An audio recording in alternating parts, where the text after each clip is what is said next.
just going got a number, or is it just go? I give this a 9 go.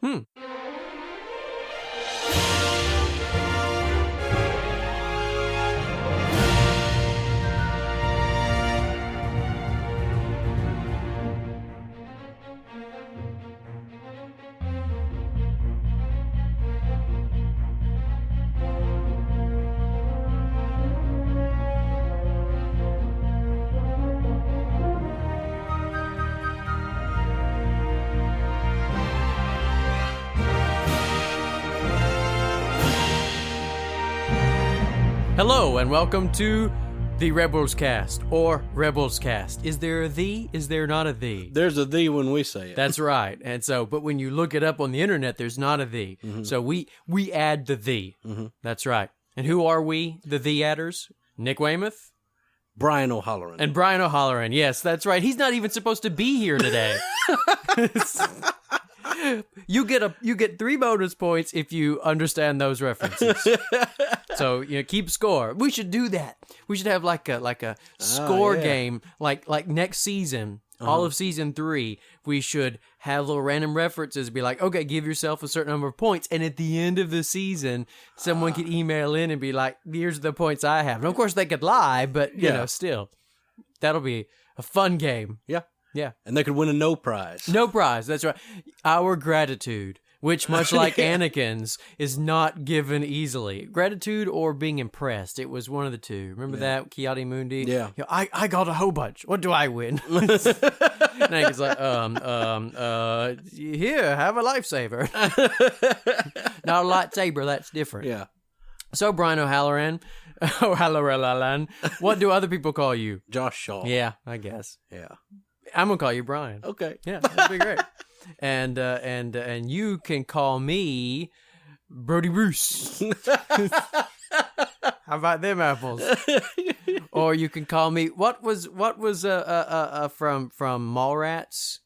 Not Jason Lee, but the other guy. Yeah, the other guy. What was his real name, or what was his name in the movie? What was his real name? I don't remember. Okay. No, you're dude, Jeremy London. Jeremy London, that's right. Yeah.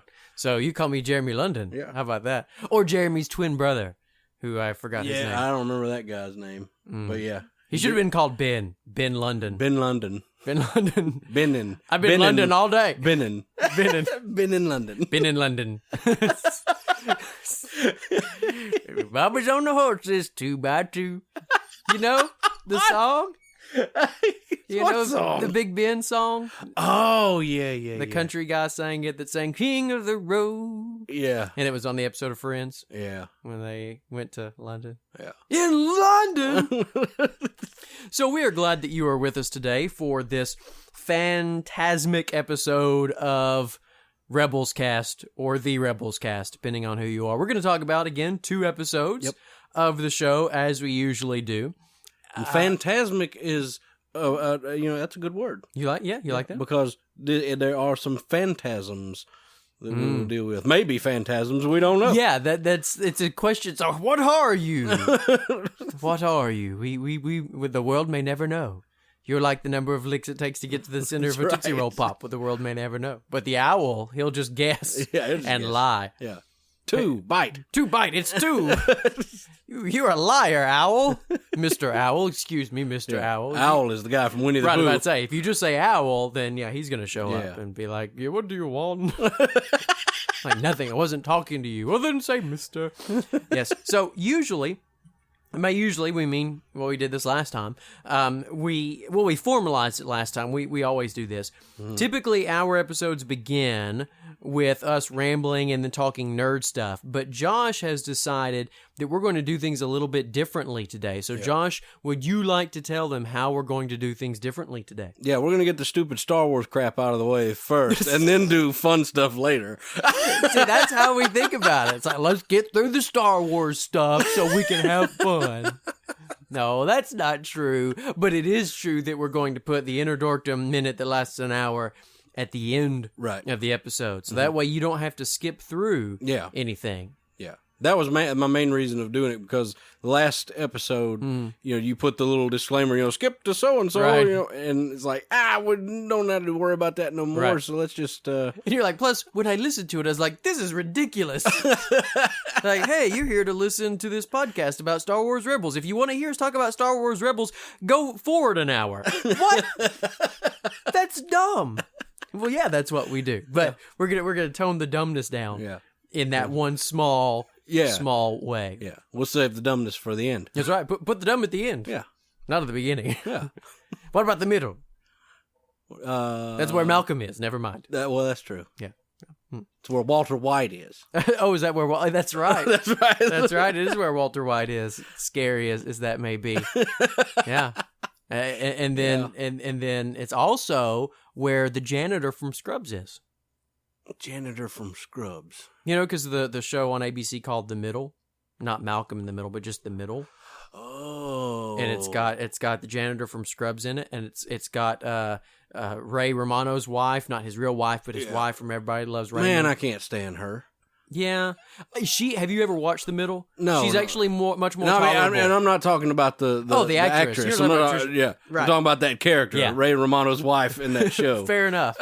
Fair enough. I totally get that. And so it's got that, and it's got the actress who looks a lot like Blossom, a lot like Mayim Bialik, except, no offense, Mayim Bialik, but a little cuter. No offense or nothing. No offense, but she beats you on the hot scale. It's just she's younger and she's a little skinnier, so it's really just those two things. But she's not really that no. They kind of frump her up. I was about to say almost that exact same thing. Yeah. That if you look at her when she's not on playing Amy Farrah Fowler, they. The other day, Liz kind of got on a kick where she started watching all of Seventh Heaven, the whole series.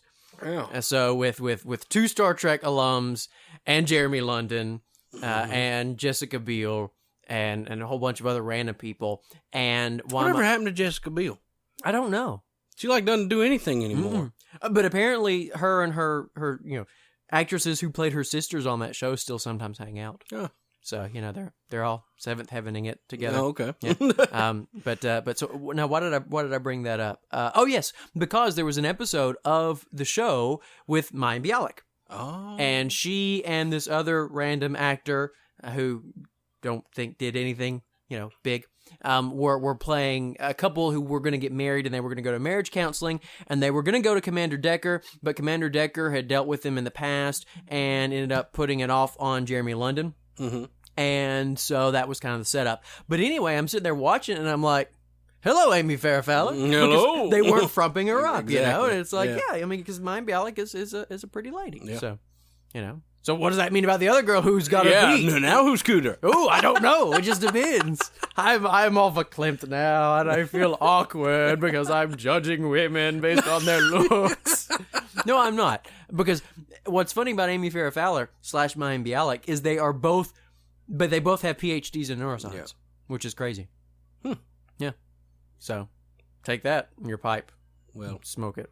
Go ahead and judge women by their looks. Everybody does it. That's right. That's what they're there for. No, I'm totally kidding. That is joke. That is funny joke from Russia. I'm ready to come on. No, not yet. Maybe for the season finale. Okay. That's our next episode. So maybe for the season finale of Rebels, we will celebrate by introducing you to the couch people. And everybody will say, I'm not listening to that show next season. I'm going to skip the entire third season of Rebels when it comes to Rebels cast. I'll find something. Went to a strange level. Well, it's kind of like in the last episode with Dead Obi-Wan. Yeah. But you're too sweaty, and you're like, it's going to strange places. Cracked me up when I was re-listening to that, because that's what I do. So we've got 2 episodes to talk about. Yep.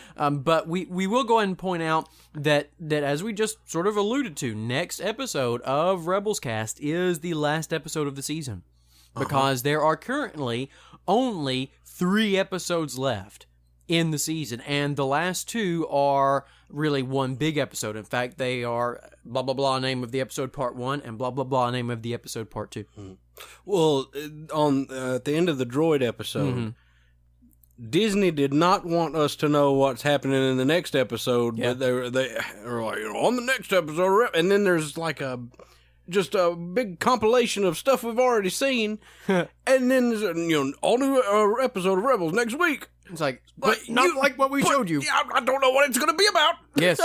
Well, fortunately, internet sleuths and people that have, I guess, like DirecTV and Dish Network and go fast forward and find out what the things are on the guides and stuff have told us something. At least I think this is where they get this information from. All I know is I go there and I read it and I say, well, thank you, people. And so the next episode, next Wednesday, is going to be entitled something of Chopper Base. Or something along those lines. In fact, I'll tell you exactly what it is. Is it another droid episode? No. Let me just tell you what it is. How about that? That's fine. The entire episode title is The Mystery of Chopper Base. And so it deals with a couple of different things. On the one... Now this is next week's episode. Yeah, this is not the two-parter. Right, correct. Okay, yeah, it leads into the two-parter, apparently, but it is not the two-parter. And so it's called The Mystery of Chopper Base, and basically what's going on is they're looking for gasoline. No, I'm kidding. About to say, again? No. Who are they going to kill for it this time? Who's going to die so that they can tank up the ghost? That's why they call it the ghost, Joshua. Because they're ghosting people. That's right. They're turning them into ghosts. And that's how they get their monies. I mean, they gasolines. How do you get your monies? I get my monies by ghosting people. That's what I do. That's the life for me. So, the Mystery of Chopper Base, if your internet would ever do anything, then I could pull it up and I could tell you. Yeah, that's the thing. Well, see, I'm downloading the thing over here. Oh, you want me to pause Joshua. this so you can... if you want to, that probably wouldn't hurt. This should have already been done, but...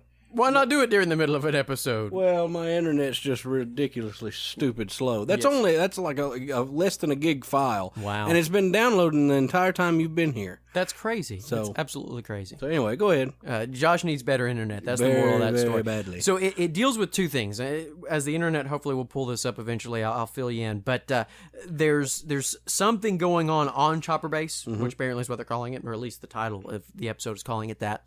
But then Ezra and Kanaan and Ahsoka are going off to do something. Good. Yes. And then that leads into the finale, which is, again, two-parter, Twilight of the Apprentice, Part 1. Uh-oh. And Twilight of the Apprentice, Part 2. Uh-oh. Yeah. Now, technically, Ahsoka could be the apprentice. Yeah. But technically... That's the thing. It's like that's Ezra a bad... Like, either way you look at that could be bad. Because it's like, it could either be Ezra, you know, on his path to the dark side. Right. Or it could be Ahsoka about to die. Yes. Okay, here it is. Kanaan, Ezra, and Ahsoka prepare to depart to unravel Vader's secret, while the rebels find a way to fend off the predatory creatures that occupy the planet. That's... Isalamiri. Yes, exactly. Big, giant Isalamiri. And Thrawn sitting in the background going, aha, I am Kanaan. Jump off a cliff, Nick Weymouth. And we're like, well, you jump first. Thrawn. I mean, come on. Yes, but so that's what that's going to deal with. Okay. And then Twilight of the Apprentice, there's also a summary for that. And so in an hour, it'll pull up and I'll tell you, what it is. But it's yeah, as you're saying, it could be either one. And the Twilight doesn't mean the death of. No, but it's like it's getting closer. It's getting close to the death of. Because that's what happens in Twilight. Unless, of course, you're talking about Twilight with vampires, let's not and then do that's this. the beginning of the whole thing. Is then it's like a dark of the moon, and then it's the wee crack of dawn. Yeah. But before that, there's the colon of dawn because it's before the crack of dawn. And then eventually it's like new moon or something. I mean, happy times. So I'm going to go ahead and apologize for this squeaky chair that I'm sitting in. It's going to happen, so just get over it. You're just going to have to embrace the squeak. Nick can't edit out the squeaks. No, I'm not a magician. I am not Yoda. No. Official description: after gaining information about the Sith, Kanaan, Ezra, and Ahsoka battle the Inquisitors with the help of a new ally, but are overmatched when Vader arrives. Obi-Wan Kenobi? Well, of course, I'm hoping, but I doubt it. Can't be Obi-Wan. Which reminds me, I watched it because it was a video, an interview with James Arnold Taylor, and the question was asked about Obi-Wan, and for most of the interview, I mean, of course, James was like, I don't know if I can't say officially, I can't, blah, blah, blah. But it sounded like he's being coy and it's going to happen. But then he was talking about, towards the end of it, the point he'd been making was that, when Obi-Wan goes to Tatooine and at the end of episode 3 and there's Luke, he says, I think that for Obi-Wan, it was, this is my mission. This is what I have to do. And so most of what he was saying, it was sounding like he was saying there'd have to be a good reason for Obi-Wan to leave. But then towards the end, he said, so that's why, we won't see him, if we don't see him, because again, I don't know. So I'm like, but then earlier he'd said something that sort of really leaned in it's going to happen. So it could just be that he was pulling a Mark Hamill and trolling. Yeah, which he did quite a bit of. Yes. The last couple of days. Yes. Loved it. With the John Boyega stuff. Yeah. Yep. Love it. Mark Hamill's he's kind of not saucy is not the right word, but he's playful on the internet, on the Twitter and things like that. So but yeah, that's the description for part 1, and I will give you the official description for part 2. Okay. Which is, again, give us about an hour. Oh, wow, it pulled up. That's lightning fast. Oh, it's the same thing. It's the same description. But so that's what we've got coming up. So our finale episode will actually deal with 3 episodes, but it's really one big episode and then another episode leading up to it. How are we going to do that? Well, are we going to do like a 3-on-1 episode, or are we going to do like a mini one for the one leading up to it? Yeah, and then do the 2-parter. I think what we need to do is we need to see how much that 30-minute, or the one episode, the one-off episode, leads into the next ones. Yeah, okay. Because, I mean, given that they go off to unravel Vader's secret, it sounds like it's probably going to lead pretty straightforwardly into the finale. Mm-hmm. So if it does, then I feel like we can just kind of treat it like a three episode arc, then cover it like one big episode. Yeah. But then if it seems like it's gonna be a little disjointed, then maybe we could do like a quick one. But on our schedule wise, it would work out fine to just record it for all 3. Okay. So that's probably what we're gonna do, folks. But we'll just have to see. You'll just have to see. Yes, that's right. That's exciting, isn't it? So I guess that means we actually are going to talk about Rebels right now. Because we got no emails. People. Even if it's just Jamie and Paul, send us an email. Email us. How about that? You guys email us. That'll be excellent. Which we had like an all day long conversation with Jamie and Paul over Facebook. That's right. It was over the internet, over the ocean. It was a nice, fun conversation. Yeah. So. It's like, and I'm sitting there thinking, it's like, what time of day is it over there? It's like, it's getting kind of late over here. Aren't they like getting sleepy or something? Go to bed, guys. Yeah, because they were 6 hours ahead of us. Yeah. But I don't know if they do daylight saving time over there. So if they're smart, they don't. Exactly. Because it's a horrible thing, and we're dumb for doing it. And I hate it. The Sunday after when daylight saving time kicks in is one of my least favorite Sundays, and the Monday is just as bad. Yeah, it's horrible. Yeah. But so now they would be only 5 hours ahead of us. Yeah. So if I did that math properly, and I think I did. Yeah, because we sprang forward, we inched up on them a little bit. Mm-hmm. We got a little closer to them. What's interesting? Jamie and Paul are on the same time zone, if you will, as the International Space Station. Wow. Because the official time on the International Space Station is Greenwich Mean Time, which happens to be their time. Oh, okay. So, when Jamie and Paul are getting up, it's like, oh, it's morning time. Well, up 200 miles, circling the Earth, all the astronauts are like, "Oh, it's morning time." Oh, okay. And one of them's like, "Oh, it's morning time," because there was a British guy on there. Oh. Yeah, Tim Peake. How many people's on that mission? Right now, currently, there are 6 people. 6. 6 on the station. In fact, 3 of them just arrived Friday night, our time. And the American that arrived, this is his 3rd trip to the International Space Station. It's his 4th space flight. It's his 3rd long-duration mission to the station. And he will, by the time he comes back, he will break Scott Kelly's record for American with the most number of days in space. Because, of course, Mark Kelly did the whole year on the station thing, the 1-year mission, just came back recently. And so he's got the most cumulative. He also has the most, at a time. Well, this other guy, Jeff Williams, is not going to, he's only going to do 6 months, so he's not going to do a year. But his time will all add up to be more than Scott Kelly's. Do you think you could spend 6 months in space? If I didn't throw up all the time and puke my head off, it'd be pretty neat. But I mean, they said, I've heard several astronauts say that somewhere around 3 to 4 months, maybe 5 months, seems like the optimal length of time. But Scott Kelly said that, right before he left, he was, of course, doing a lot of interviews, and people asked him about, what's it like? Do you feel like, oh, I'm so ready to get back home? And he said, of course I am. I miss my family. There's that squeaking. Even though I miss my family, he said, I feel like I could stay up here longer if there was a good reason. Yeah. So, what about you? Do you think you could do it? No. That's too, spaces are too confined. It'd be lonely up there, I think. And there's no change in weather. Yeah. The temperature is pretty consistent, pretty constant. You're not getting rain, you're not getting snow, you're not getting bright days and cloudy days. It's just the same. Cold blackness of space. The cold blackness. It's like when Scott Kelly got back, they land right now until Americans can actually fly people into space again, because we're still working on that. So we hitch a ride with the Russians there and back. And so they land in Kazakhstan, which is, way out there in the middle of nowhere, in Russia. Well, as part of the old Soviet Union. And anyway, it was about freezing. And apparently Scott Kelly was like, this is great.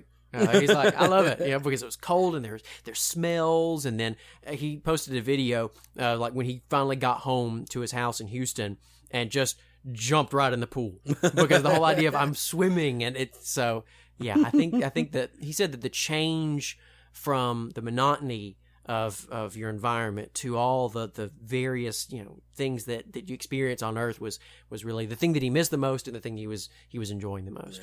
So imagine gravity is I imagine you feel like you weigh 1 million pounds when you actually touch down on the ground again. Because it's like you haven't weighed anything exactly for 6 months to a year. I mean, they work out, they exercise regularly, so they don't have how do you loss. work out in space? Well, it's kind of neat. They've got a couple of different machines. They've got one that's a treadmill, and basically you are bungee corded to the treadmill. So that the bungee cord's pulling you down so that you can actually run on it. Oh, okay. And then they've got a workout bench, but again, it's kind of resistance. I think that one's maybe hydraulic or something along those lines. Now, and what's funny is both of those devices are attached to the station, on the interior, of course, but with various kinds of pulleys and things or levers, because they're if you're exercising, and your machine is just hard bolted to the station, you're going to put a little bit of a shimmy into the station, and those big solar wings are going to start flapping, and they're going to break off, and then you're dead because you have no power. So it's pretty neat the way they do all that stuff. But you're able to see. We just can't start talking about Rebels at the beginning. We just can't do it. Well, we are talking about space. It's close. Stink it. It's really close. But so they do all these kind of exercises and things, but still at the end of the day, you still haven't experienced gravity. So you've done all this to kind of keep your bones and your muscles, kind of good. But it's funny though. They say that usually once astronauts land, they're able to walk under their own power, sometimes within a few minutes, sometimes it takes a couple of hours. Scott Kelly, when he got back, he was walking within a few minutes. But, they've always got people kind of holding his arm and walking with him in case suddenly, I'm space! That sort of thing. So it's pretty neat stuff. Yeah. It really is. Yeah. And they don't get to eat bread up there. Did I go to church? No religion too. I wonder what you do, because the guy that's going to break the record for most hours spent in space by any American astronaut, this Jeff Williams guy, he is a Christian. He believes in God. He believes in Christ. And so I'm kind of, it's like, does he have a little worship service every Sunday on the station? Huh. I kind of wonder how what you do there. Yeah. It's pretty neat. Did you know that Buzz Aldrin took communion on the surface of the moon? Did not know that. Yeah. That's an interesting fact. It was something that they didn't publicize ahead of time, because NASA had already gotten some complaints by various atheist groups when on Apollo 8, as was it Christmas Eve? Yeah. Apollo 8 was in space on Christmas Eve, and they read from Genesis. Wow. They had a radio TV broadcast, and they read from Genesis, and some people complained. So they didn't sort of announce, hey, this is something that Buzz Aldrin's going to do, but it is something that he did. Yeah. So people just need to leave people alone. I know. It's like it's like just because some astronauts in a capsule are reading from Genesis does not mean that the government is making you be a Christian or a Jew, for that matter. Or that your head's going to blow off for hearing it. Exactly. In the same way, it's like if an astronaut goes up there and says, it's Sunday and I'm not going to do anything religious. It's not like my head's going to blow up or your head's going to blow up. It's just people do things, but them doing what they do doesn't force you to, Mm-mm. But anyway. So now we can talk about Rebels. Let's talk about Rebels. Yeah, we got a little bit of conversation out the way. So we will probably spend more time on this episode than the next episode. Yeah. This is the episode entitled Shroud of Darkness. Yeah, this is the one we've been waiting for. Yes. Really getting into the Force stuff, if you will. So, I liked it. Next episode. Okay. So the next episode is called The Forgotten Droid. And Alan Rickman was not in it, but a guy that sounds a lot like Alan Rickman was. And we like that one too. Okay, so Inner Dorkdom Minute. It'll last an hour. Here we go. Here's No, but so Shroud of Darkness. Mm-hmm. What did you think of this episode, sort of on the whole? It does feel good. On the whole. I thought it was pretty close to tone and everything, pretty close to the Mortis trilogy from Clone Wars. Yes. That being said, that made me like it pretty good. Yeah. It's not quite as cryptic and complex as that one. Not as symbolic and things like that, but it's still that same kind of feel. Yeah, you don't have flying griffins and the mother, not the mother, there was no mother, the father and the son and the sister or the daughter and the yin-yang symbol, and he's going to hold the two. I mean, there's not that. But yeah, I think it definitely has that same kind of, we're dealing with Force stuff now. Mm-hmm. And so that's really exciting. And plus the fact that Ahsoka was in it also helps. Yes, it does. Mm-hmm.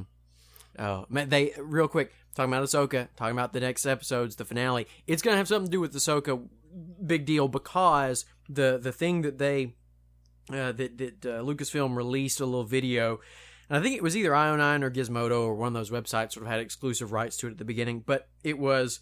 The title of it was something like Anakin and Ahsoka So Far, or something like that. And it was just kind of a quick retrospective of their relationship leading up to the finale. And there was actually a new line at the end of that preview clip. And it wasn't really a preview clip because, again, it was all scenes from Clone Wars. Mm-hmm.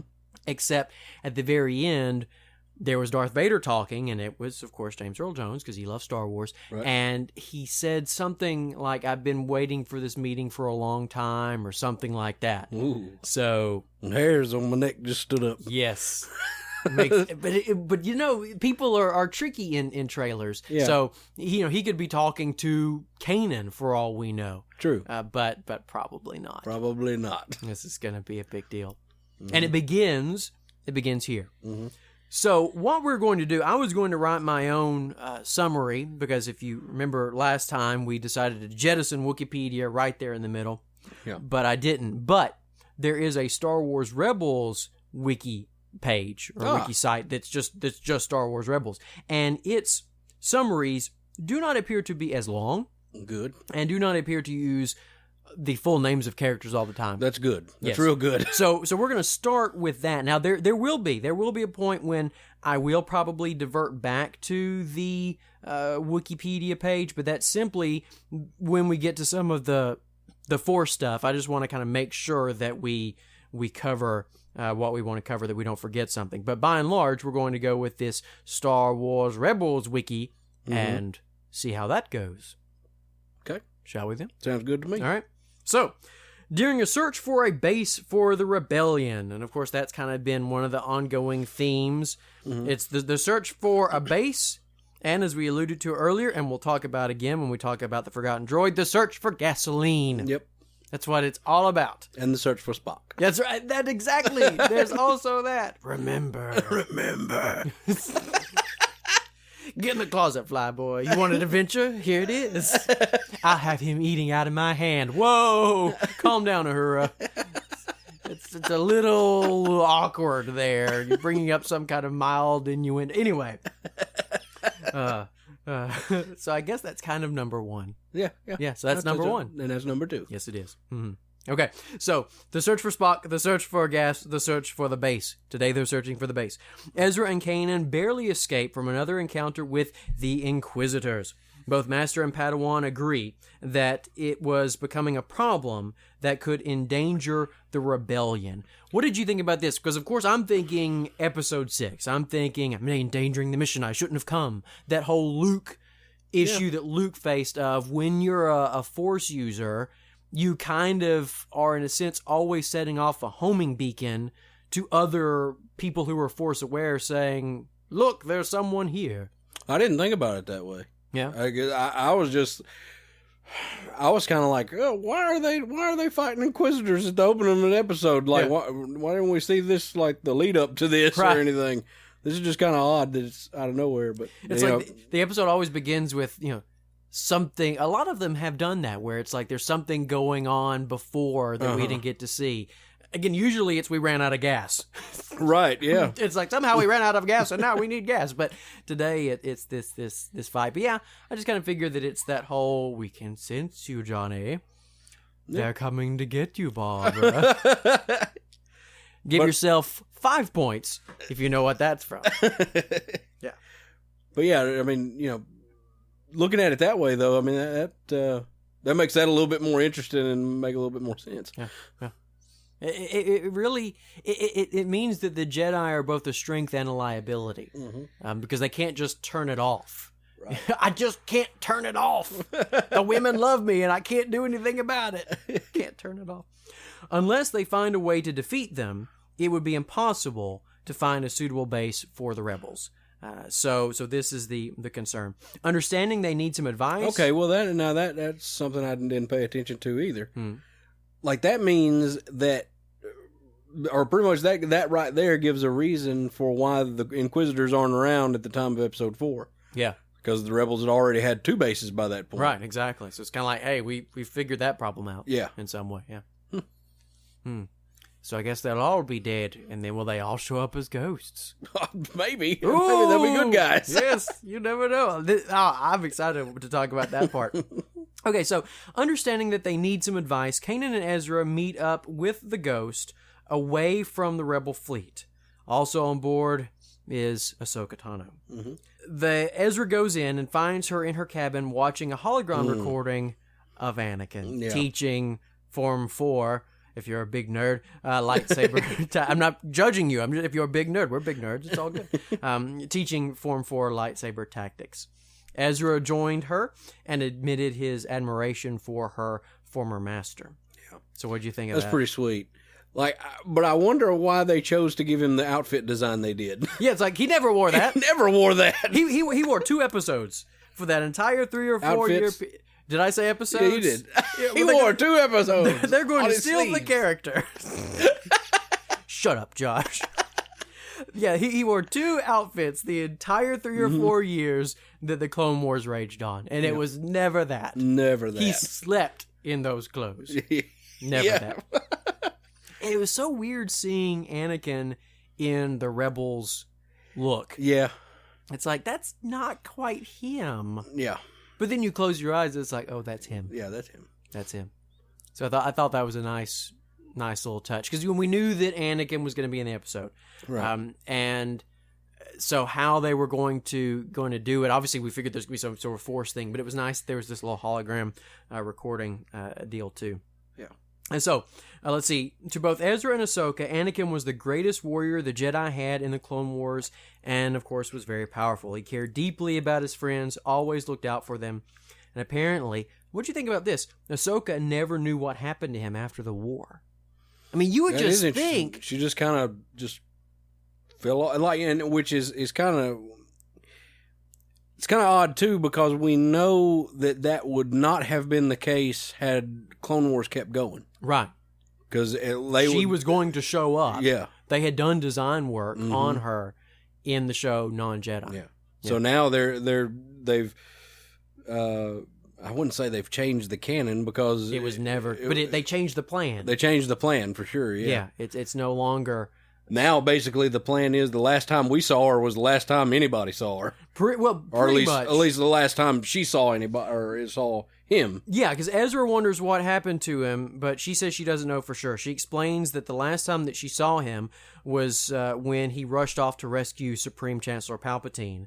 Of course, after that, the Jedi were hunted and killed for their so-called treason when the Galactic Empire came to power. So, basically... The tail end of the 2D micro series, when they're like, Curry, you've got to come back. Palpatine's been kidnapped. They're like, here we go. That's the last Ahsoka saw. But what's interesting is she says the last time that I saw him, like... So she was there? That's what's weird. She says, she's not like the last I heard of him or last that I knew. Well, then maybe they didn't change the plan then. Maybe. I mean... Because the Clone Wars would have ended before the beginning of Episode 3, so maybe. Huh. But still, it still raises the question of, so all the Jedi are killed, and Ahsoka doesn't bother to find out what happened to Anakin. Yeah.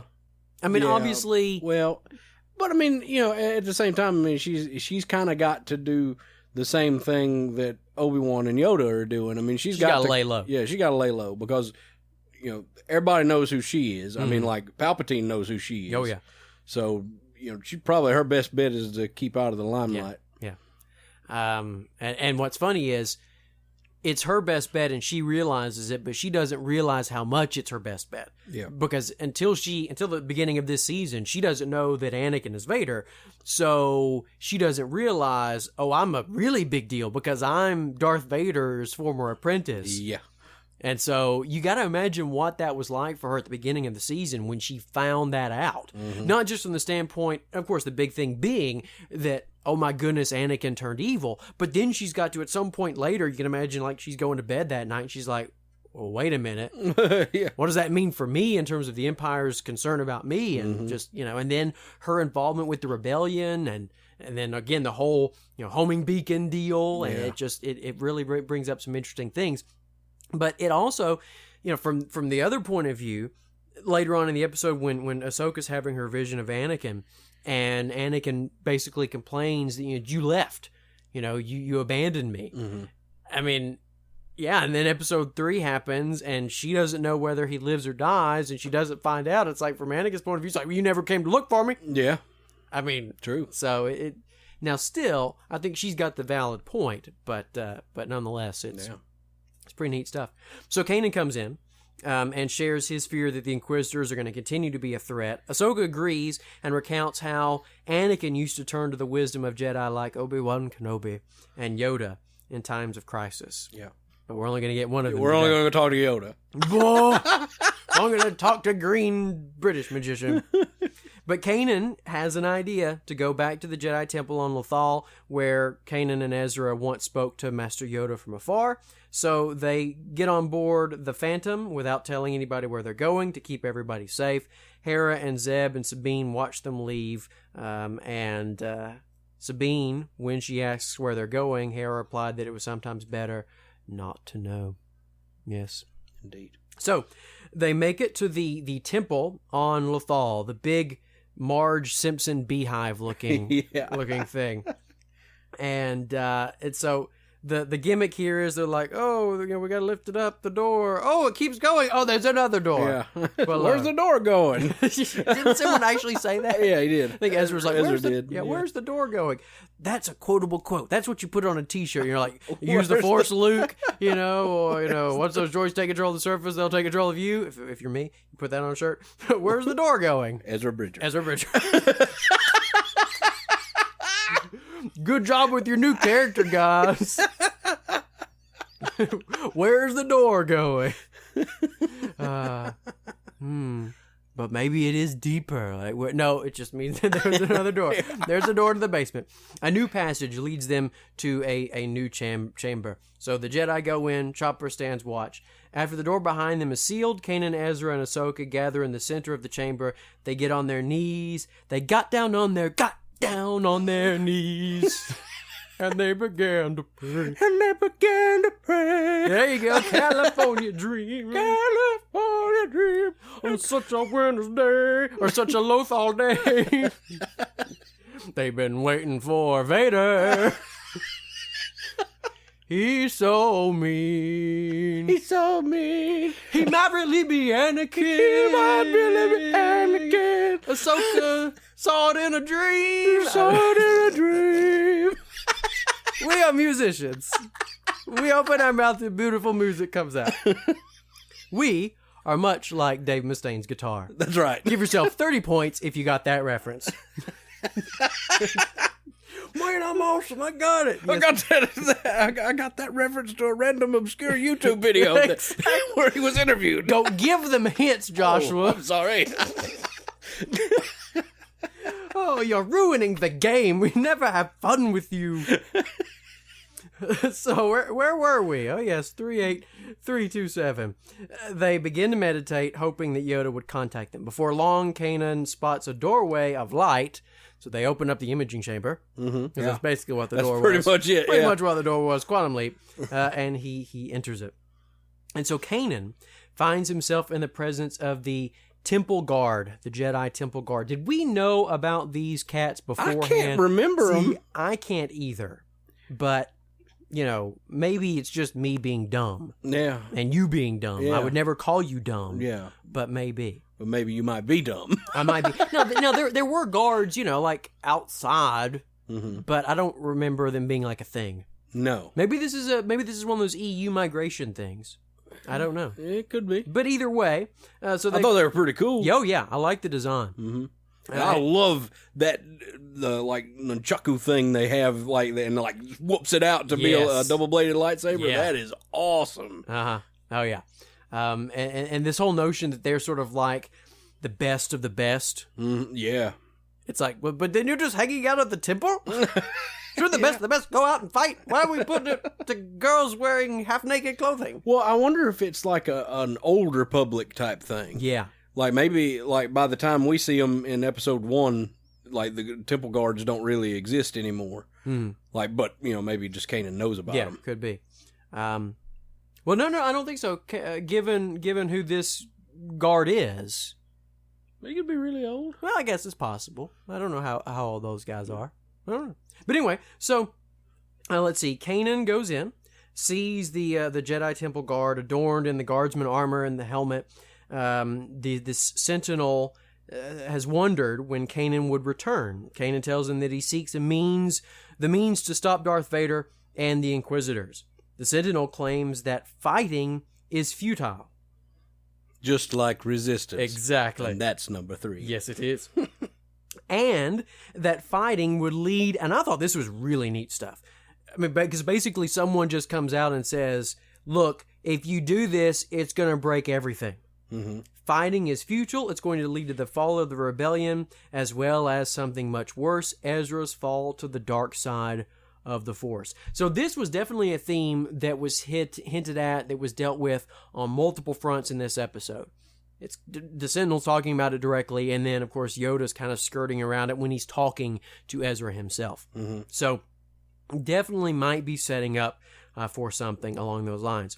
Unwilling... We've seen... They've been in Clone Wars before. Oh, they were? See, we're just stupid. I'm looking it up now. Looked up. There's a Wikipedia article on them. Don't read it; it'll be long. I'm just kidding. But there's a screenshot from Clone Wars with I can't remember who that guy is, and Anakin, and then standing to the side of them on both sides is two Temple guards.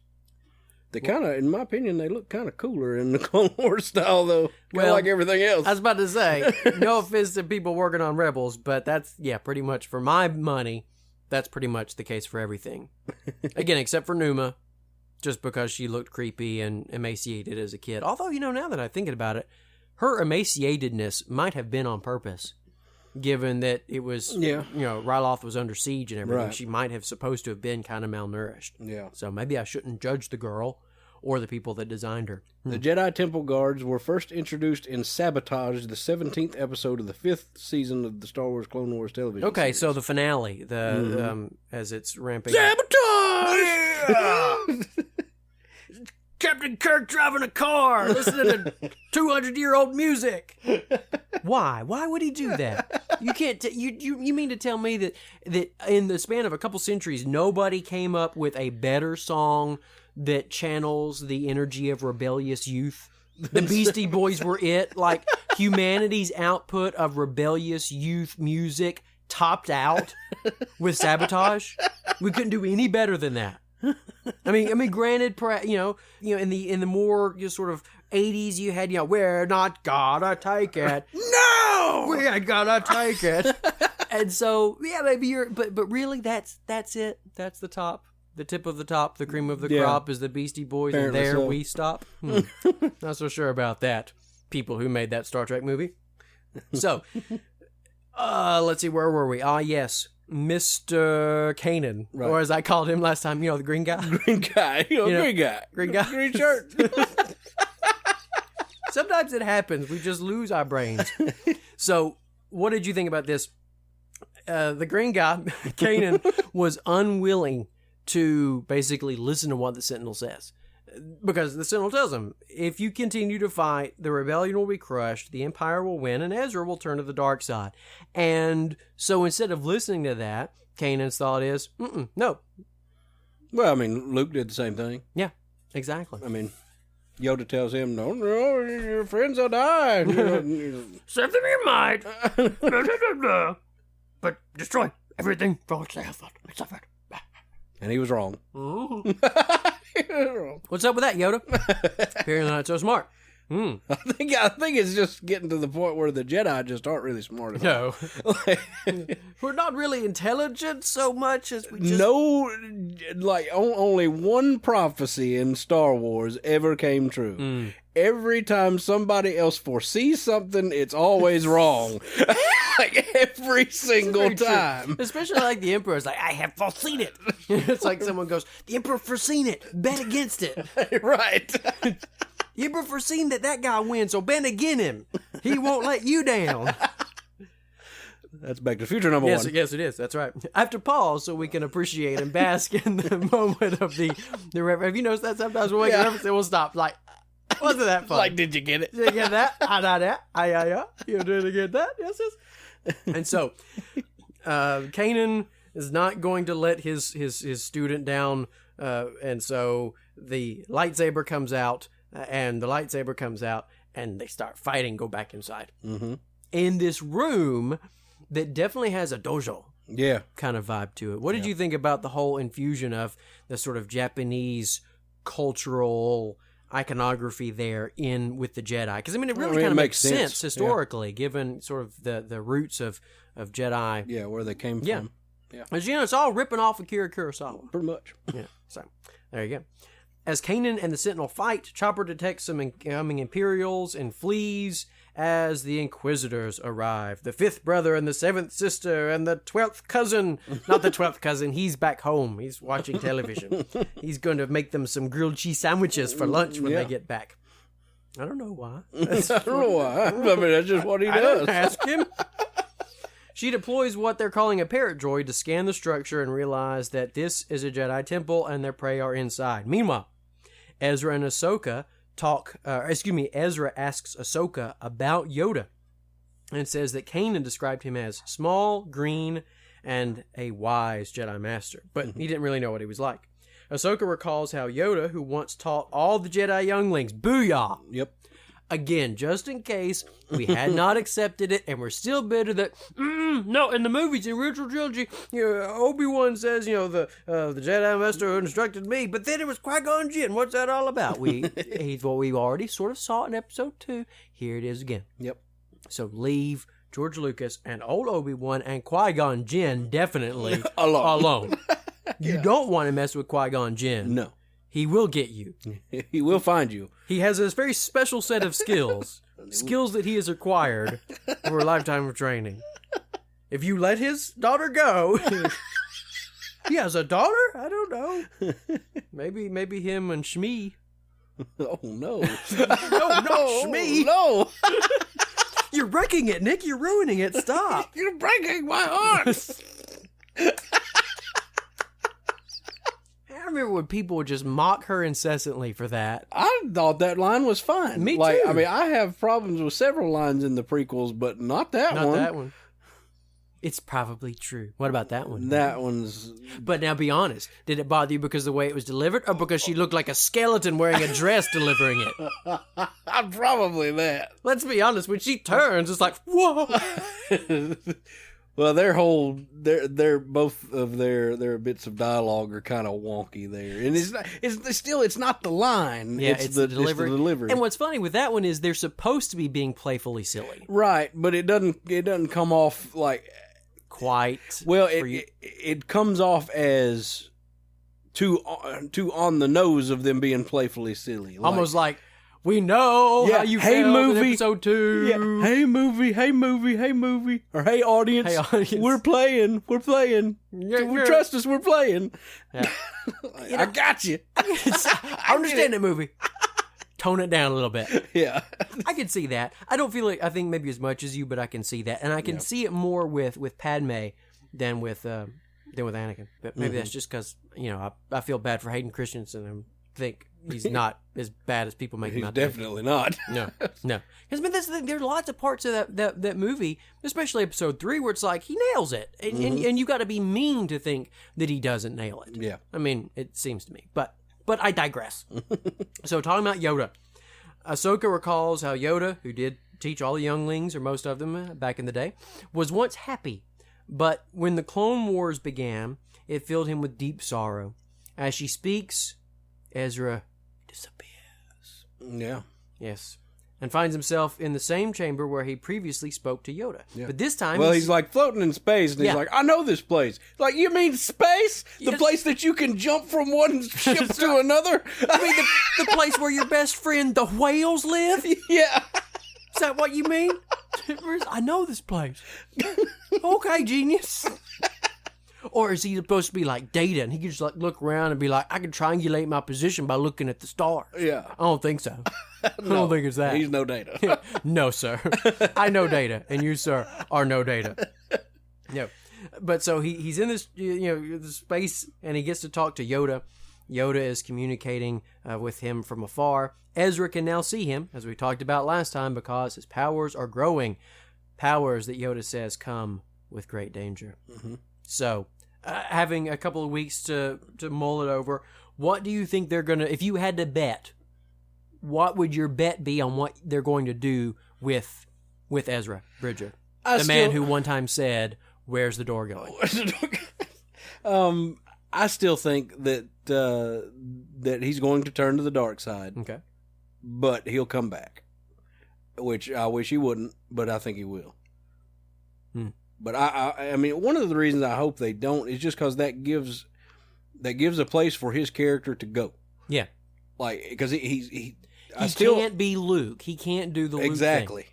He can't do that. Yeah. So go ahead and bring him to the dark side and kill him. Yeah. I mean, I hate to say it, but he's got to die, and Kanaan got to die. It's got to give it and some Ahsoka got to stakes. die. Yeah. It's funny. We've talked about this whole notion again of the story integrity of the story at large.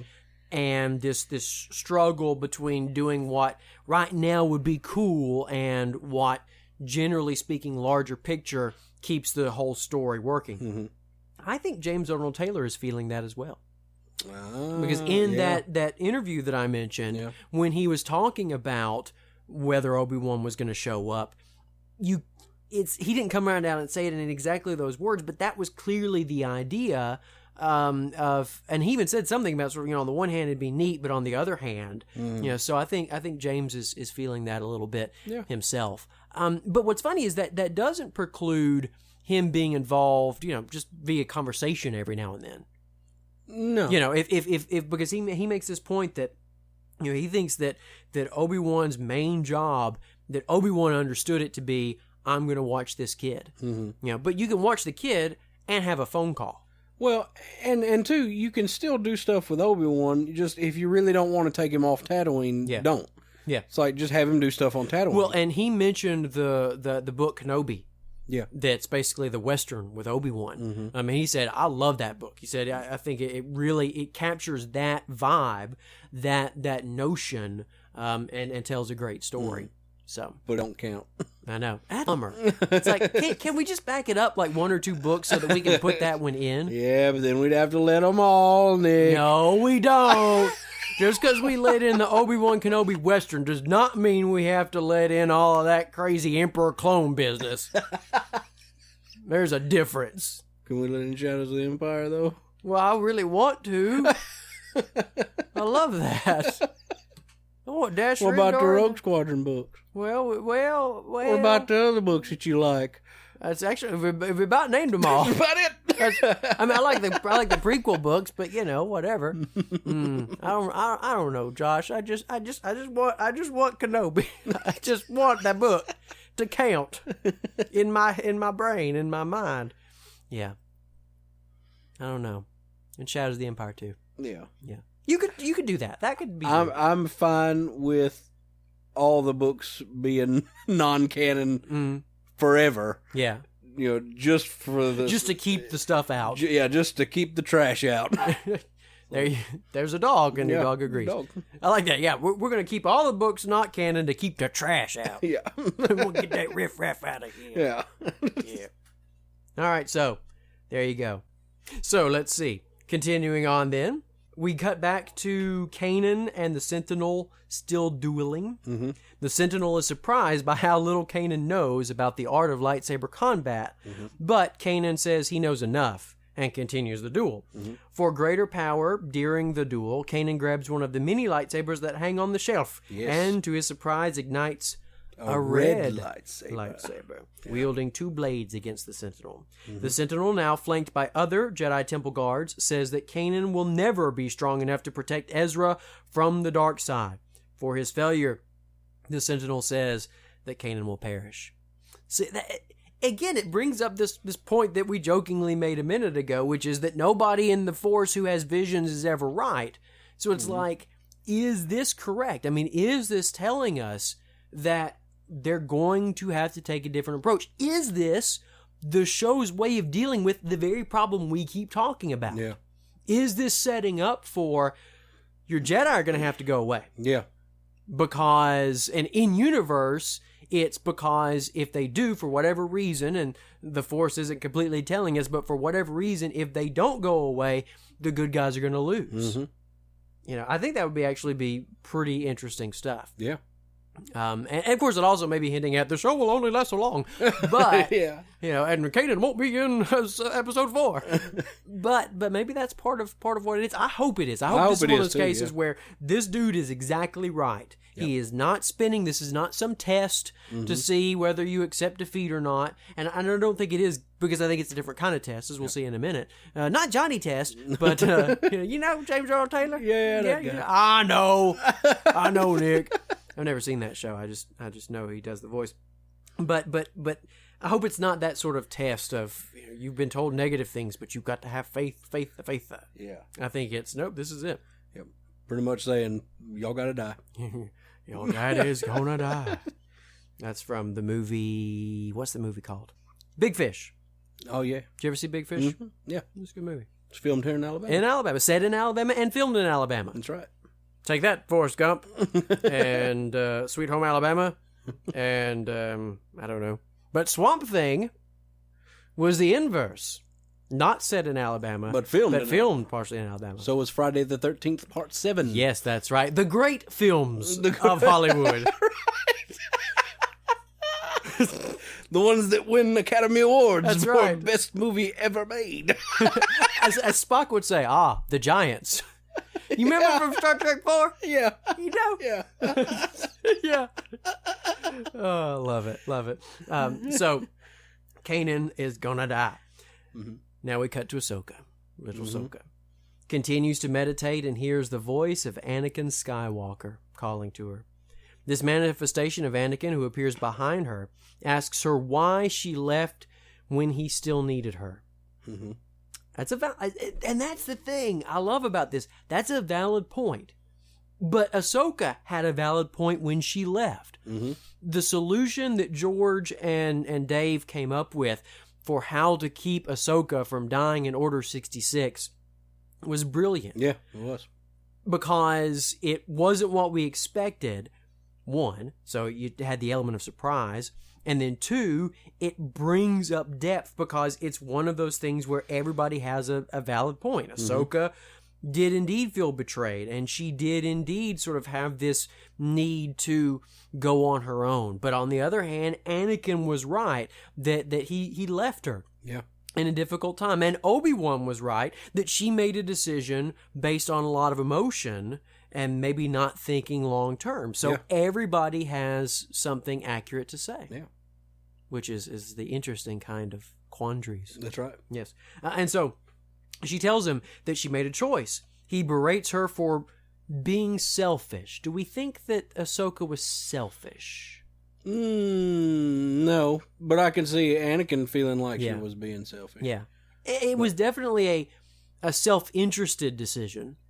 You know, looking out for herself, but I don't know. Anakin really doesn't have a whole lot of room to talk. Oh, well, no. I mean, when it comes to making selfish decisions, no doubt. And again, I think you can make a valid distinction between self-interested and selfish. Selfish just sort of has this negative connotation. Yeah. You know, if someone is doing something selfish, or if they are selfish, we take that to be a bad thing. Right. Whereas making a decision, not that is selfish, but that is self-interested, well, that's not a bad thing. I mean, that's like, I'm hungry, I'm going to eat food. You're not being selfish. You're not doing something that is selfish. You're doing something that is self-interested. You're interested in yourself. Mm-hmm. So there's nothing necessarily wrong about that. Selfish is sort of by definition being self-interested too much. Right. So I think we could definitely say that Ahsoka and Anakin both did self-interested things, but I don't know that we could say Ahsoka was selfish. I think, Anakin comes closer. Yeah. But even then, Anakin also could be very selfless and very sacrificial. That's right. Which, again, is part of what makes his character so interesting. Well, in both characters, is like you can kind of understand why they did what they did. Mm-hmm. I mean, especially like on Anakin's side, with seeing what, some of the things he was put through in the Clone Wars. I mean, the Order was not exactly, the most trustworthy thing on the planet. Right. It's like Obi-Wan Kenobi was. Yeah. But not everybody else. Yeah, exactly. Like, so, I mean, both of them, Ahsoka with what she went through, I mean, they both kind of had, at least some... sort of legitimate belief. Yeah, some legitimacy to it. Yeah. But doesn't mean it was the right decision. Right. But you can understand it. Yeah, exactly. I think, again, James R. Taylor said recently, I think maybe in that same interview, that one thing he likes about Obi-Wan was that Obi-Wan was consistent. Mm-hmm. Obi-Wan really sort of seemed to kind of try to live by the ideals. And I think maybe partially as a result of that, and then partially, I think because Anakin and Ahsoka rubbed off on him, I think Obi-Wan did a good job of sort of hitting that balance, being principled, but having compassion. Mm-hmm. What was the whole deal with, because I mean, like he had his experience with Sabine, so he could kind of relate to Anakin. Right. And there's the one time in the Clone Wars where it's kind of like, Obi-Wan already knows. Yeah. But he's trying to work with Anakin, right, through those sorts of things. And it's just that personal connection that Yoda didn't have to them, even though Yoda had more of a connection than like Yadi-Mundi perhaps to Ahsoka and Anakin. It wasn't the same. And then Mace Windu, Depa Billaba, all these people, it was just kind of different. So yeah, again, that's part of why I love the Clone Wars so much. Yeah. I mean, so much depth going on there. Lots of added depth. Lots of depth. It's very deep. So Anakin, in his anger, says that Ahsoka, he tells her that she abandoned him and failed him, and asks if she knows what he has become. And that's, of course, when the image changes to Darth Vader. We hear the breathing. A tearful and tormented Ahsoka ignites one of her sabers, spins around to find nothing. So is it now that she actually now she knows? Yeah. Or is it still just... now she suspects even more because we saw from the premiere that she when she fainted and all that stuff. I mean, we kind of got the idea that now she might have some kind of idea that he's still alive, right? But, she don't really know that he's the bad man now. Yeah. But well, according to Wikipedia, I've been doing some reading in Wikipedia here. But we survived. But according to whoever wrote it, they think that she knows because they say, but now she knows the truth. Anakin Skywalker became Darth Vader. Okay. So, and I do kind of tend to lean that way. I think that if in the next episode where we see her, she's like, I think maybe, I won't call retcon foul. Right, yeah. Because I think it's ambiguous enough. Again, I think that's why you can ask the question. But I tend to lean towards, I can see that. she knows it now. Again, unless the Force is lying. Yeah. There's always that problem of... Or is that stupid lying Force? Oh, here comes that lying Force coming up the road. Don't listen to anything he has to say. And it goes... Oh, the lying Force. Very good, sir. You give yourself 40 points for that smartness right I there. win. You win. I have the most points. I have Voltron. I don't have Lake Michigan, but I have Voltron. You get money. No, you don't get money. But you get points if you know how Lake Michigan and Voltron are connected. Yeah, there you go. Yeah. You get 100 points for that. 100 points for that, right? Because that'll take some digging. That's right.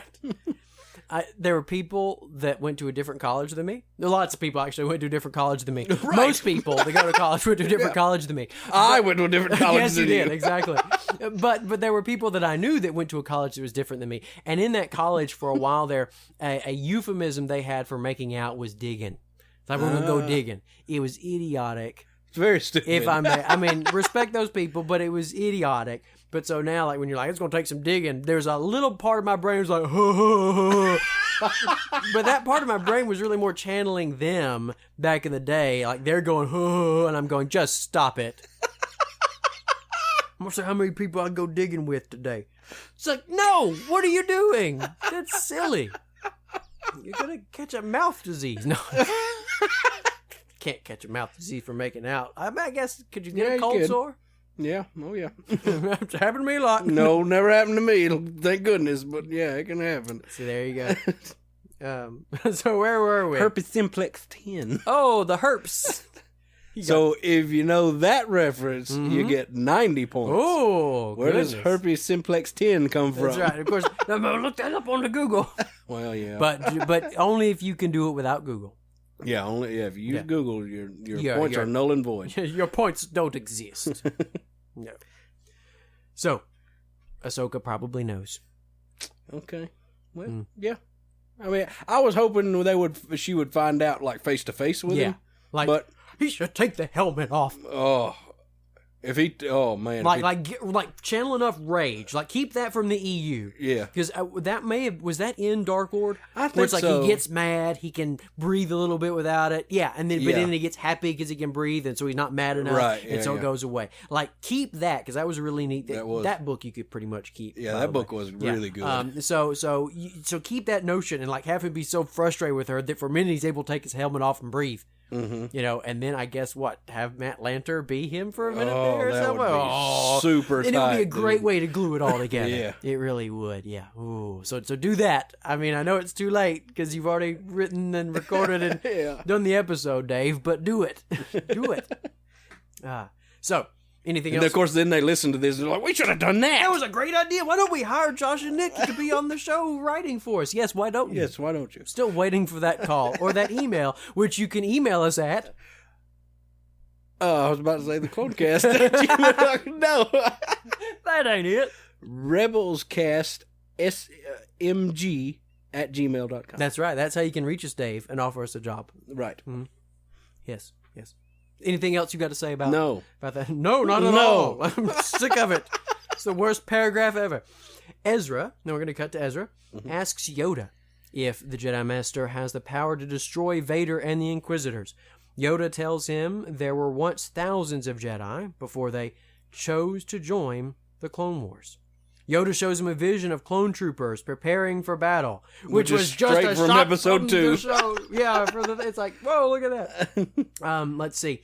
Preparing for battle. And I think that was that from episode 2? Or was that was from the Wars? movie. I think it was from the Clone Wars movie. Oh, okay. It was that shot sort of at the end there. I think is what it was. Because it kind of looked like one of the end shots of episode 2 when the Imperial March is playing. Right, and it starts on one troop and then kind of does this pan out or zoom out, move out camera lateral move thing. Yeah, so I've only actually seen the episode once, so I don't remember what the visual was, but it was one of those.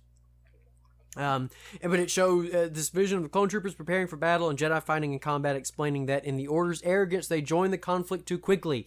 Fear, anger, and hate gripped the Jedi Order. The Jedi were consumed by the dark side. All right, let's just stop right here, talk about this for a minute. So, do you feel like this is sort of retcon revisionist something to be like, oh, the Jedi shouldn't have been involved in the Clone Wars?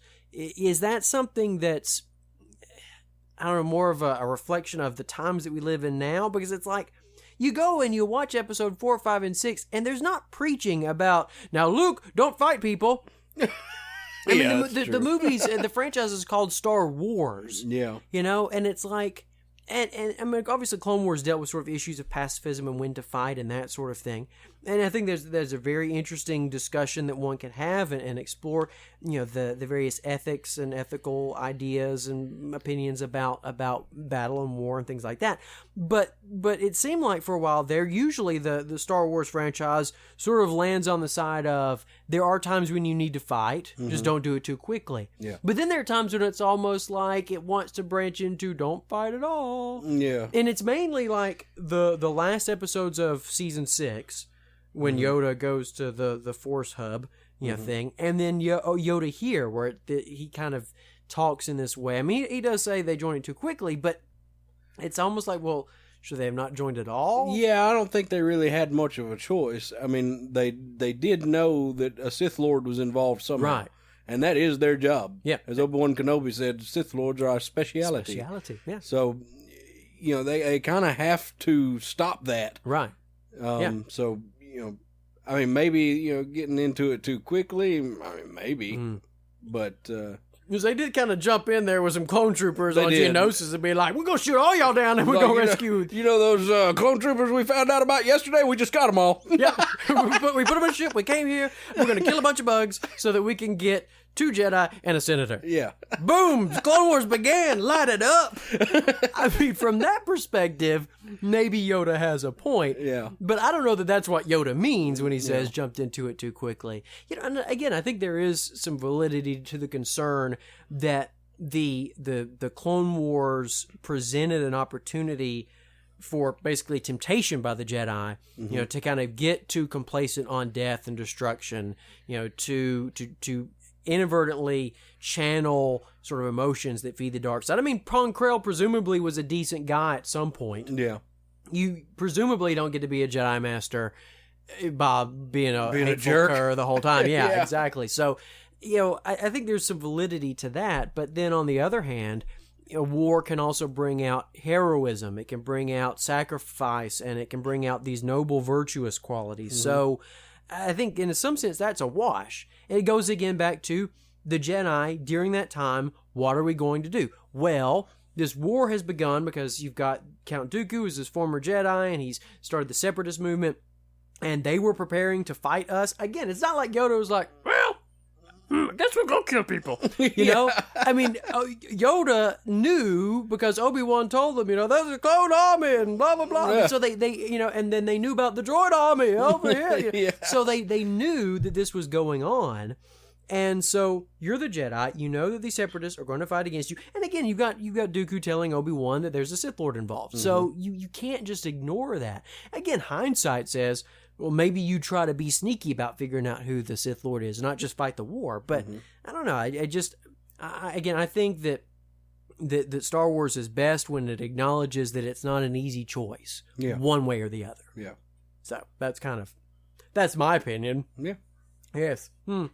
But Yoda says they in their arrogance joined too quickly. The Jedi were consumed by the dark side. Ezra asks... I definitely don't think they were arrogant. Yeah. Maybe if you want to say they joined too quickly, okay. But not because you were arrogant. Yeah. It's like, in what way were they arrogant? How did that... Yeah. I mean, you could imagine maybe individual Jedi at various points in time having a bit of arrogance, like, oh, don't worry, we Jedi are going to fix this whole problem. I could get that. But you don't pick up that vibe in episode 2. No. That they're doing it out of this sort of inflated ego, arrogant sort of thing. Mm-hmm. Again, they feel like this is how we have to serve. Mm-hmm. I mean, I don't know. Maybe Obi-Wan saying, Sith Lords are our speciality. Is he being arrogant there, or is he just having fun? Yeah. But so Ezra asks the same question, dealing with the Clone Wars and should the Jedi have gotten involved. He asks if it was wrong for them to fight, or if it is wrong for him to protect his friends, now. Yoda says that they fought for too many years, or that he fought for too many years, because he was consumed by fear. But he doesn't elaborate on that. I wonder what the idea there was. And again, this is one of those moments where I'm like, would George agree with that? Is George cool with that? Did that come from George? I mean... Well, a little bit later on, he kind of clarifies what he was talking about there. Yeah. Because he says, he was afraid... But he was like, he basically in a roundabout way says, there's a fine line that you have to walk before that fear, becomes hate. Yeah. Or did he say hate or suffering? But so I mean, that kind of makes sense. Yeah, yeah. The Wikipedia article says that, Yoda says he fought for many years being consumed by fear. Ezra is surprised that Yoda was once consumed by fear, but Yoda explains that it is a lifelong challenge to avoid bending fear into anger. There you go. So it was anger. So Yoda seems to be saying that he fought out of fear, but the fear leads to anger. Okay, so the anger's bad, and you want to be careful about the fear, but again, it's like, well, so should they have not been afraid at all? Should they have had fear but it been healthy? It's just, it raises interesting questions, but we don't have time to, the episode doesn't have time to deal with them. Yeah. So I don't know. I kind of feel like, the Jedi were definitely not perfect, but I just am uncomfortable with the notion that we sort of look back now and say, oh, they were just arrogant and fearful and this, that, and the other. There were noble reasons, I think, for getting involved. Yeah. These characters did things for some reasons that I think could be good. But anyway. But it would be interesting to know what George did think about that particular couple of lines. And is this stuff that came from George and Dave talking, back in the day, and sort of George's perspective on things, so... Meanwhile, Kanaan and the Sentinel continue their duel in the dojo until Kanaan is finally knocked to the ground. The Sentinel tells him that the servants of the dark side have come for Ezra, and that Kanaan cannot fight forever. Kanaan agrees that he cannot protect Ezra forever, even from himself. That is, Ezra cannot be protected from Ezra. And so the only thing that Kanaan says that he can do is to train the boy as best he can. The Sentinel raises his blade, and Kanaan prepares for death, but instead, and this was pretty stinking cool, it was pretty sweet. Kanaan is now a Jedi Knight. Yeah. It's pretty sure. It's like he raises his lightsaber. And so my thought process here, I'm watching him raise the Sentinel raising the saber up. It's like, okay, he's either going to slash it down and it kind of like go through him and it was a ghost and then be like, what did that mean? Yeah. Or is he, and I think maybe right before it happens, like part of my brain was like, maybe he's going to make him a knight or something. But maybe I hadn't quite registered that. But then the Sentinel says, by the right of the council. And I'm like, oh, by the will of the Force. Yeah. And by the way, if you didn't recognize it, that is a shout out, a callback to the 2D Clone Wars series. We'd never seen before then, and I don't think we've seen since then, a Jedi go from Padawan to Knight. Yeah. And so I just thought it was really interesting. That's Genndy Tartakovsky stuff. Yeah. That was from that era. And so when he says, by the right of the council, I'm like, he's going to make him a knight. And they're using the lines from the thing. Like, that's canon. That's how it happens. He's like, by the will of the Force. W. Rise, Jedi Knight. I'm like, okay, that's pimp. Yeah. Kanan's all the time talking about how I'm not a Jedi. I just never became a knight. And now, boom. Yep. Pretty stinking neat. Now he can't use that blaster no more. That's right. You got to put that down. You're a Jedi Knight, son. You can't use the clumsy or random blaster. You've got to use the elegant weapon for a more civilized age. That's right. That's exactly what you're supposed to do. So, let's see. Kanaan asks what this means. The Sentinel. So what do you think it means? It means you're a Jedi Knight, you moron. Hello. Kanaan. Anybody home? Think. What was his real last name? Jarrus. Kanaan Jarrus, yes. What was his real last name? Yeah. Dune. Junior. Junior. Freddie Prinze. James Bond. Junior. James Bond Junior. Hello, Jarrus. Or what's his other? Dune. Dune. Hello, Dune. You think, Dune. Think. I gotta have time to find the Kwisatz Haderach. The spice must flow. Bend space. Mentat. Anyway. So, what does it mean? Well, it means you're a Jedi Knight. But it also means, boom, here comes another, oh my goodness, I can't believe they did that moment, when the Sentinel removes his helmet, and we find out that he's the Grand Inquisitor. It's like, what? Yeah, he's like, it means that you are, because what does he say? It means that you now are what I once was. Mm-hmm. It's like, what? Okay, so talk. Yeah, like at first I was just like, okay, that's just one of those. What do they call it? A moon? Is that what? They're I think they're no, they're not. No, they're not moons. Utapauans. Yeah. Like I was Fifth level, whole bunch of battle droids, lots of them. Go ahead. Like I thought it was one of those guys, and right, but it's like, oh no, that's actually the Inquisitor. That's Jason Isaacs. That's him. Yeah. So. But it's like, what does this mean? Like, I mean, we know it means Kanan's a Jedi Knight. Kanan's a Jedi just like he was. Hello, McFly, Shaw, think. I gotta have time to find the Kwisatz Haderach. Okay. But like, what does this mean about the Inquisitor? Is because I mean, he died, right, being a bad guy. Yeah. It's like, but yet here he is in Jedi Temple as a Jedi Temple guard. Mm-hmm. Like, presumably in spirit, I guess. That's the question, We don't really know. Is this just the Force sort of mimicking him to make a point or to show, maybe partially to show... Yeah, that could be the case. To show Kanaan this can happen, because it did happen. This guy was... I mean, again, presumably, it wasn't just... Well, that's a question. Him showing up in this... Force experience as a Sentinel, as a Jedi Temple Guard, does that mean that the Inquisitor was really a Temple Guard, or is it just that he was a Jedi Knight? Yeah. Because if he was a Temple Guard, then it's an even more powerful, cautionary tale for Kanaan. Mm-hmm. It's like, dude was a Temple Guard and turned to the dark side. Yeah. But if nothing else, at the very least, he was a Jedi Knight and turned to the dark side. Yeah. So it's a warning for Kanaan and for Ezra that it can happen. Yeah. It's another thing that still needs to be explained that, in my opinion, this brings up, is what is the difference between a dark side user and a Sith Lord. Yeah. Like, what makes one a Sith Lord? Yeah. Like, because, like, this guy apparently was, a Temple Guard or a Jedi Knight or something, and fell to the dark side, but did not become a Sith Lord. We'd seen, why do I always forget her name? Mara Jade. No. Leia Organa. From Clone Wars. Ahsoka Tano. No, bad girl. Asajj Ventress. There we go. Yeah. Like, I guess, from her, or with her, she was never a member of the, or never on the light side of the Force, and just when she started using Force powers, like, I'm just evil. Well, no, remember, she was a Jedi. She was a Padawan, yeah. No. Yes. I don't remember this. You're lying. You never watched that show. Never studied. I never did. What? When was this? Yeah, they even showed it on the Clone Wars, man. I don't remember this. Yeah, she was found by was it Quinlan Voss? No, it was somebody.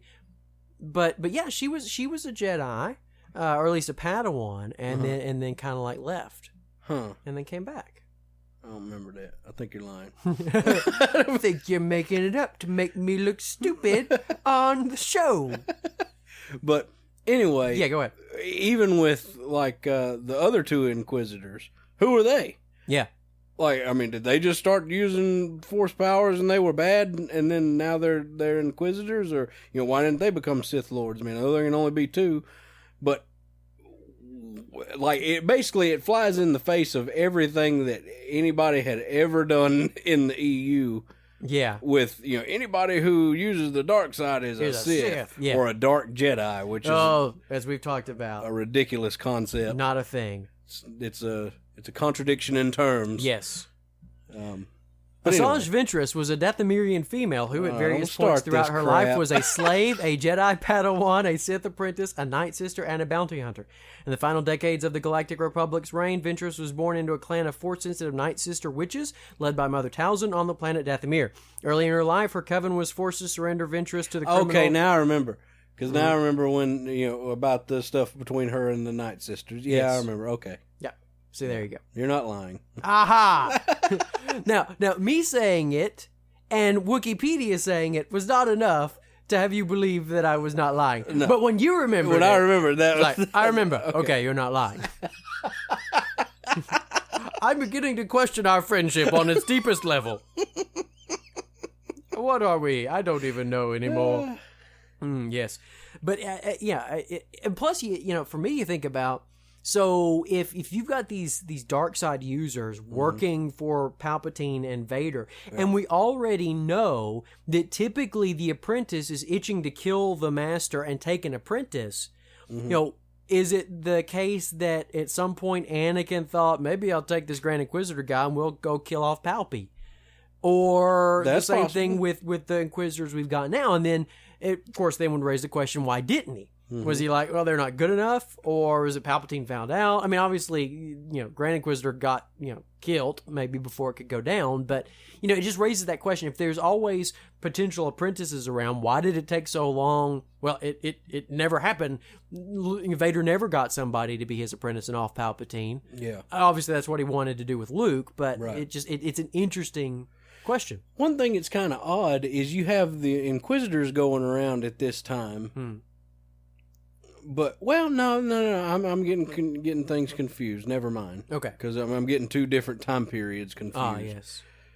You're just not thinking fourth dimensionally. Yeah, I was thinking about like you've got the Inquisitors right now, and then later on, you have Palpatine is basically, I don't know, you wouldn't necessarily say augmenting them, but anyway, I guess I can't remember. I can't remember if it was like if he was like, if they were getting abilities injected into him, or if they were doing, or they were able to use the Force mechanically or something like that. But anyway, in the Darth Vader comic, there are this group of people who Palpatine gets together to, I don't know if they're to take, I can't, because it's been a while since I read it. Right. But anyway, it's like, I can't remember if he's like getting them to take Vader's place or what. But anyway, Vader's mad. Yeah. And when he finds out about that, and he even says in the book, he's like, blasphemy when he sees him. Oh, wow. And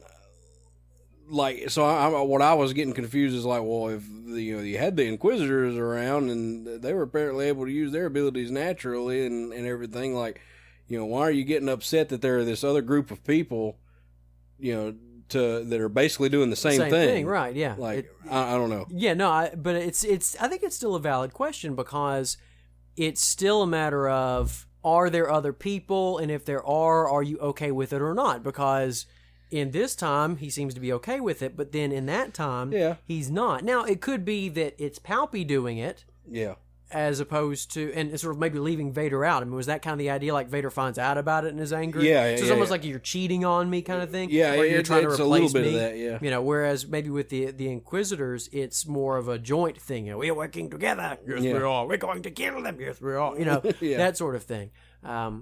So maybe that's it. I would still just, at some point, I would like it explained somewhere what the difference is between the two. Right. Like, I mean, because this is not a new idea. I mean, this has been going on since George was still involved. Yeah. But George never explained it either. Yeah. So I want this explained. Yeah. Because I think this would make the thing that we're talking about with the Grand Inquisitor being a temple guard make a little bit more sense. Exactly. Sort of see how that fits together. Yeah. So I want him to show back up. I do too. Yeah.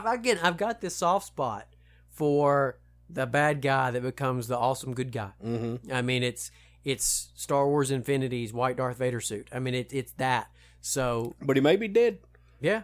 Like, I mean, maybe dead again. Yeah. Because, you know, at the end of this episode, when the Inquisitors finally make their way into the temple, like, they show up, like the 3 temple guards, and one of them being the Inquisitor, comes in, and they just, like, converge on them in the middle of that room, and then the temple goes up. So we have no idea. No idea what happened there. Like, so are the 2 Inquisitors dead, or what? Yeah, exactly. Or do they? Maybe they're going to be more temple guards in there. Yeah, now. maybe they'll show up and like, we're all good now. We have invaded the light. Or maybe it was just like that. You know, they converged, but then they were all spirits, and poof, and then they're like, I guess we should go. Yeah, okay. Let's not tell anybody about this. Yeah, because they were kind of freaked out when they saw that it was the Grand Inquisitor's face. You know, so. I just hope they really don't pull some of that crap that apparently some of the art designers for episode 7 were trying to pull, where like you in the Force you basically have a good side and a bad side, and you know if Anakin shows up later, it'll be the bad side of Anakin will show up as a ghost. And, like in this case, it was the good side of the Inquisitor. Right. Don't do that. That just gets silly. I think. That's just dumb. It de-characterizes your character because it's like now there is no identity there. Their oneness of being I am me. Yeah. It just dissolved. splits off into like you got multiple personality disorder. Yeah, exactly. There is no unified self. Yeah. You know, as it were. I mean, that's it's one thing to do it with Superman. You know, with Tar Superman. Yeah. But still, you remember Tar Superman? Yeah. You know, but yeah, I agree. Don't pull that kind of thing. Don't do that. No. So back to Ezra. Still not willing to leave. Asks Yoda how the rebels are supposed to win if they do not fight back. Yoda says the real question is how the Jedi choose to win. Again, valid question. Brings not up that really answering doesn't Ezra's really answer question. anything. It's like, well, does that include fighting? Because Ezra says they've already chosen to fight. Interestingly, and maybe we'll find out more about this in these next few episodes. Reluctantly, Yoda tells Ezra to find Malachor and then disappears. So is this like, well, if you're going to fight, go to Malachor? Or is it I disagree with you? I think Malachor is a thing. Yeah, Malachor is a thing. I mean, I know it. I know, Hera said, I think it's Hera later on in the episode says it's a place. Yeah. But I think I've heard that name before. Yeah, it's behind the scenes. It was in Star Wars Legends. Malachor 5 was a planet that was first referenced in the 2003 video game. That's a weird way to put it, Wikipedia. But anyway, it was in Knights of the Old Republic. Okay. It's a KOTOR thing. The game revealed that it was the location of a great battle, the final battle between the Galactic Republic and the Mandalorian Neo-Crusaders during the Mandalorian Wars. The world went on to appear as the location of the sequel, revealing that it was a shattered and ruined world. Yeah, okay. Because I've played Knights of the Old Republic 2 more than I have the first one. Yeah. And that's why I remember it. Or that's why it sounds familiar to me from that game. There you go. Okay. The name Malachor was later mentioned for the first time in the canon when it was spoken as an expletive by Meeber Gaskin in Missing in Action, an episode of the Clone Wars. The canonical references to the planet continued in Rebels, which we're talking about right now, go to Malachor. Go find Malachor. In the 2015 reference book Star Wars Force Awakens, the Visual Dictionary also made reference to Malachor, stating that the ancient... Whoa, come back here. Stating... Oh, I think I know where you're going with this. I think they do. Yeah. Yeah. Now the things in the trailer make sense. Yep. Because I was thinking about that the other day. It's like, we still ain't seen Kylo Ren's lightsaber. Yeah. We still ain't seen it. But yes, made reference to Malachor when it stated that the ancient design of Kylo Ren's lightsaber dates back thousands of years to the great scourge of Malachor. And yeah, that's what we're going to see. Yep. We're totes my goats going to see that connection. It's all coming together. It's all coming back. But it's neat, though, that the story group is paying attention to stuff like this and like throwing little bits. I mean, anytime you can take, a small little reference that somebody may have written as a throwaway or something like that and make a story out of that, that's good stuff. That's really good. Yes, no doubt about it. And so it's that shared universe stuff at work. Yeah, exactly. It's kind of like, well, it's not really like, but I'm going to tell you about it anyway. So, Ready Player One, the book. Yes. I've not read it, but I have. You have. It's excellent. Well, there was a guy named Andy Weir who wrote a book called The Martian. Yeah. You turned it into a movie. I have not read that book, but you have. Yes. Aha! So we are tied. Yes. But anyway, Andy posted on Facebook the other day that he'd read, when he read Ready Player One, he loved it. And he's like, he said, I had to spend a little bit more time in that world. He said, I read it and I'm like, I gotta write a fanfic. Wow. So he wrote this fanfic story, posted it on his own website, and it ended up, apparently, I think in a recent reprint, maybe it's upcoming, of Ready Player One. It includes some extra stuff, including that story. And the guy that wrote Ready Player One told Andy, he's like, so it's canon now. So when Andy posted about it, he's like, I wrote a best-selling novel. I had that novel turned into Academy Award-nominated film. But I just had something really cool happen to me. I wrote a fanfic that became canon. That is neat. So in a sense, it's a similar kind of thing where it's like take some little thing and make something out of it, and it kind of connects in. Yeah. But I just thought that was kind of a neat story for Andy's sake. Yeah. That you write a fanfic. Ernest Cline is the guy who wrote. Really? Ernest Cline? Ernest Cline. That sounds like someone that you'd get gas and a couple of used tires from down the street. Well, come on down to Ernest Cline. I'll give you free oil change. Oh, did you hear that? Ernest is giving free oil changes down there. Well, let's go. I was thinking about getting a couple tires for, one for the spare on the truck, and there's one we just gonna put in the back for the kids to use as a swing. Well, let's go on down and see Ernest. Yeah, I think they grilling out hot dogs too. Well, that's good, and and we go across the street and get some sweet tea from Millie's. Oh, let's do it right now. We got our Saturday planned out. We ain't gotta do nothing. That's Alabama, folks. I just gave you Alabama right That's there. pretty much it. Oh. So now when I see the Ready Player One movie and it's like, based on the screenplay by Ernest Cline, we're like, tires! And everybody's like, shut up! Yes. So, it's how the Jedi choose to win, apparently. Yeah. Go find Malachor. So we'll find out next week sort of what that means. So next week they go to Malachor? Probably. Or is it going to be in the two-part finale? It could be in the two-part finale, but given that next week's episode says, as Ezra and Kanaan and Ahsoka go to unravel blah, blah, blah. Okay. So I think maybe that's what we're going to get next week. Cool. Yes. So all these questions that we've got about what are you saying, Yoda? Should the Jedi have been involved in the war or not? When can they not? How could they? Maybe we're going to get some of that coming up soon. So it's a possibility anyway that is intriguing if you're Star Wars nerds. And if not, why are you listening to this podcast? So go find Malachor. Outside, the Inquisitors have finished opening the temple. They enter it, ready to claim the secrets of the temple for themselves. As the Inquisitors enter, Ezra meets back up with Kanaan and Ahsoka. Ahsoka! And the three flee. I be soaking. That's what I be doing. She's soaking to the left, or soaking to the right, or soaking to the baby that I love tonight. You got it.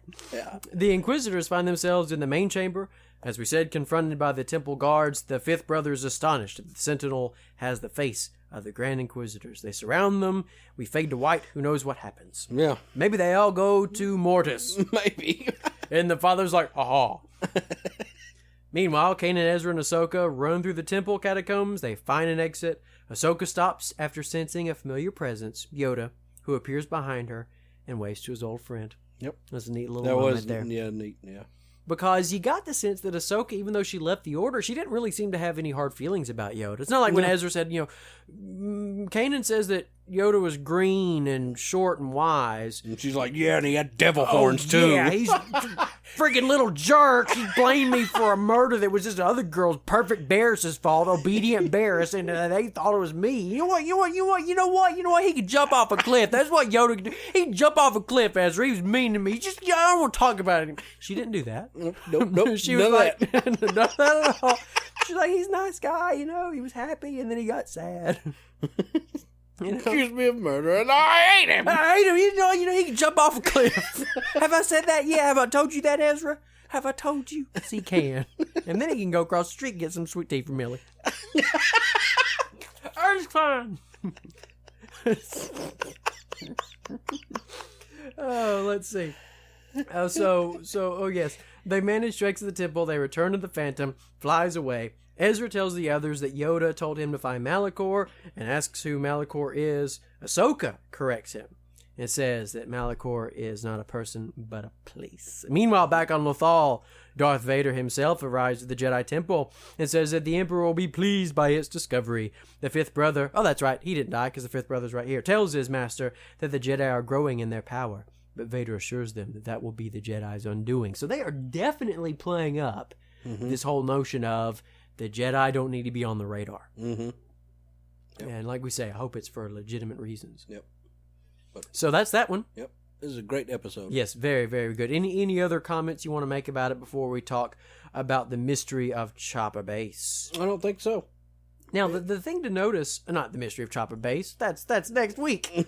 We can't talk about that yet. We have to talk about the Forgotten Droid. Mm-hmm. Okay, so this episode, I have seen on the internet, has elicited various feelings of intensity. Really? Yes. Why? Well, okay, so the IGN article, actually, the person that wrote that liked it. Well, there's a good episode, blah, blah, blah, which I agree with. Yeah. For what it's worth. But apparently there were people, and I don't remember where I saw this. It was some article, I think, that showed up on my Facebook feed.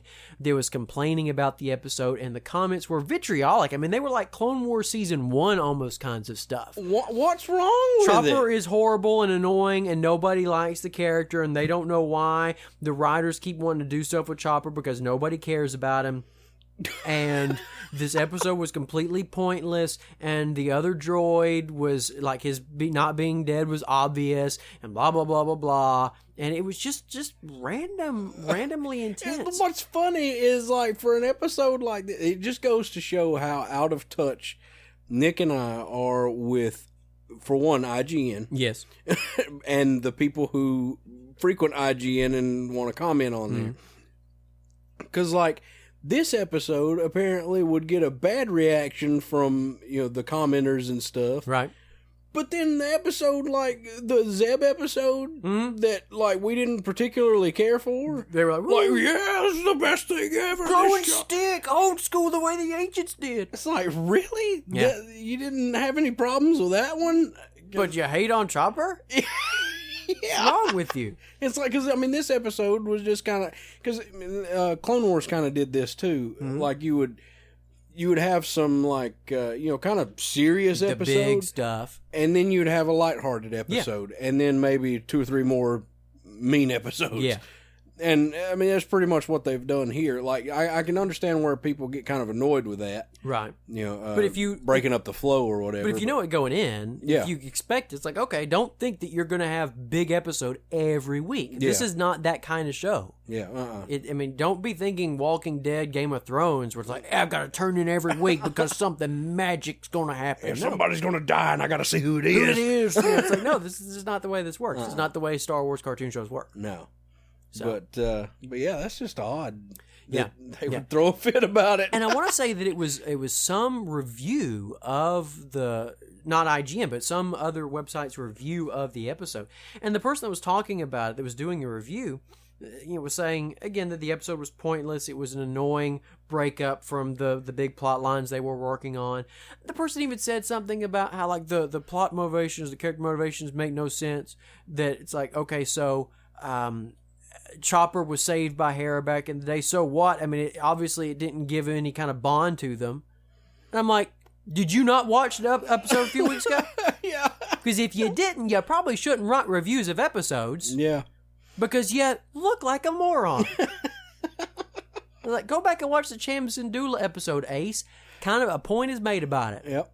And although, I mean, I don't know, are you expecting, well, if there was some kind of connection, Hera would hug him every day? I mean, what are you expecting?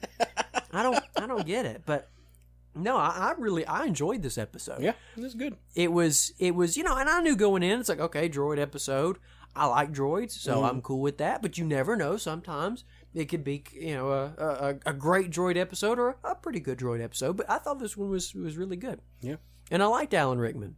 Yeah. I like the new droid character. Hopefully, because, I mean, to be perfectly honest with you, I don't know that we necessarily need to go through the Wikipedia on this one. No, we're going to go through the or the other thing either. Yeah, like, I mean it's pretty short. It's a pretty short there's not a lot of huge ideas and things like that. Not a whole lot of new designs and stuff like that. But we did have the new the new droid character, which AP5. Yeah, which is looks like they're kind of gearing that up to maybe be Chopper's C-3PO. Yeah, now that... And I would be totally fine with that. That would be really neat, because it's a different dynamic. Yeah. For the protocol droid and the astromech. Yeah. Because, I mean, Chopper's already kind of, butthole. Yeah. Butthole droid. And kind of, new droid is kind of butthole C-3PO kind of. Yeah, exactly. So it's a neat little thing. But, we see that, in the episode, he gets shot. Yeah. The AP5 gets shot. And we're made to think that he's going to die, and apparently the IGN people get mad. But, they bring him back, or Sabine brings him back to life using the leg part that Chopper was trying to use, or trying to steal the whole episode. But the way it kind of ends, it kind of looks like, okay, they didn't get rid of that droid, so maybe he's going to stick around on the Ghost. Yeah. I think that would be awesome. Yeah, I'd be very much for it. I didn't know much about this episode going in. I just knew that it was Chopper and that it involved finding a base for the Rebels. So when AP5 first shows up, I don't realize that the episode is going to be a buddy episode about him and Chopper. Yeah. So I just think he's kind of like the similar looking droid, that's got the same big bug eyes. Sorry about the bug eyes thing. Look that the droid in the Clone Wars movie had, the one that's like, bring the servant girl here, I just thought it'd be kind of like that thing, a little quirky droid, have a, little moment in a scene, playing a part in the plot, but not really being a thing. And so I just kind of casually said to you, because I watched this episode here, I was like, I like this droid here. And then it turns out that he's a big part of the episode. And just that notion of this, it's snooty like 3PO, but in a different way. Yeah. Because 3PO sounds snooty, but is really more just sort of awkward. Yeah. Whereas this droid is, well, I've got this figured out, you're all stupid, da-da-da-da-da. Yeah. The guy who voices him, the voice actor, is Andrew Stanton, I believe. Make sure that that's the correct first name there. Yes, Steven Stanton. Steven Stanton, you may also know him as the voice of Tarkin. Ah. Yeah. Okay. He's also the guy who typically has done old Obi-Wan, Ben Kenobi, in certain things. Like he's Ben Kenobi in the new at Disney Infinity. He's been Ben Kenobi in a few of the games and things like that. So, which honestly, his Ben Kenobi is not the best I've ever heard. No. But it's not the worst I've ever heard either. But his Tarkin I love. I mean, he just he nails that. He nails Tarkin. But and apparently, and I didn't see sort of where this is confirmed. you made the point to me when we were watching it, like, he sounds a lot like Alan Rickman. Mm-hmm. And according to one of the websites I was just looking at a few minutes ago, it claims that was on purpose. Oh, good. That Steven Stanton was trying to do an Alan Rickman sort of thing. So, well, then he succeeded. Yes. Yes, I'm sitting there watching the episode, I'm like... He sounds like the Metatron. Yes. Yes, I'm like, who is that? That sounds familiar, but it's because it was someone doing Alan Rickman. It's Marvin, the paranoid android. Yeah. So, but I like their dynamic. Chopper, I think Chopper is a much more interesting character than people give him credit for. Yeah. Because he's grumpy, but he's also, he's been through stuff. And we found out in this episode that he was a military class droid. Yeah. And fought in the Battle of Ryloth. In a Y-Wing. Yeah. Which is pretty stinking neat. Yeah. And then we find out that AP5 was a Republic, tactical droid. Mm-hmm. Which then makes sense why early in the episode he keeps talking to all of the people on the ship that hate him about how, the odds of this happening are this. And so it brought a bit, of depth to Chopper. And you played around with this whole notion of droid freedom. Yeah. Because when he goes to talk to Porky Pig to get the leg. Yeah. and what is he says something about credits and basically says, where's your owner? Then Porky Pig asks him where his owner is. Mm-hmm. And Chopper tells him that he's independent. He's like, you're independent? That means you're broke. Yeah. But it's just neat that it's like that's uncommon for a droid to be quote unquote independent. And then later on when he and AP5 are talking before they become, bosom buddies, and he says something about, free will, that seems like that might be a pretty good thing, but I've got this thing that I'm doing here. Mm-hmm. I thought it was interesting too. Now, I know this seems crazy, but there's an interesting parallel between AP5 and Agent Callus. Oh. Because they both are sort of on the ship in this world, but no one cares about them. Like, we see this whole notion of the Imperials, many of them don't care about each other in two different ways. We see it with Agent Callus, and then we see it with this lowly droid who, Minnesota Imperial officer there, can't stand. Mm-hmm. And so I thought that was really neat stuff. And again, the fact that you got a character going from being a bad guy to being a good guy, and it was because of the power of love. Mm-hmm. Which is a curious thing. It's a curious thing. Yeah. Make one man weak, make another man sing. Change your heart. To a little white dove. It's more than a feeling. It's power of love. That's right. It's poetry. It's pure poetry. Pure magic, pure bliss. So what was I saying? Oh, that it's this power of love that changes AP5, and that hopefully will change Agent Callus. Now I know it's like, well, you can't have Agent Callus be good, and then the ghost of the Grand Inquisitor be good. I mean, everybody can't turn good. I know. That's how I used to play when I was a kid with my toys. The Autobots would fight the Decepticons. The Autobots would win. The Decepticons would turn good. And then they'd have to fight the bad G.I. Joe guys. Yeah. And the bad G.I. Joe guys would turn good, and they'd team up, and they'd have to fight the bad, whoever it may be. And I know that you can't have a show that does that. But I like Agent Callus and his struggle to be good. Mm-hmm. And so I want him to do that. But yeah, I would not be surprised if AP5 sticks around. I don't know that he'll be in every episode, but I wouldn't be surprised if he's sort of recurring throughout the future. Yeah. So I'm trying to think if there's anything else I wanted to mention that was sort of stood out for me.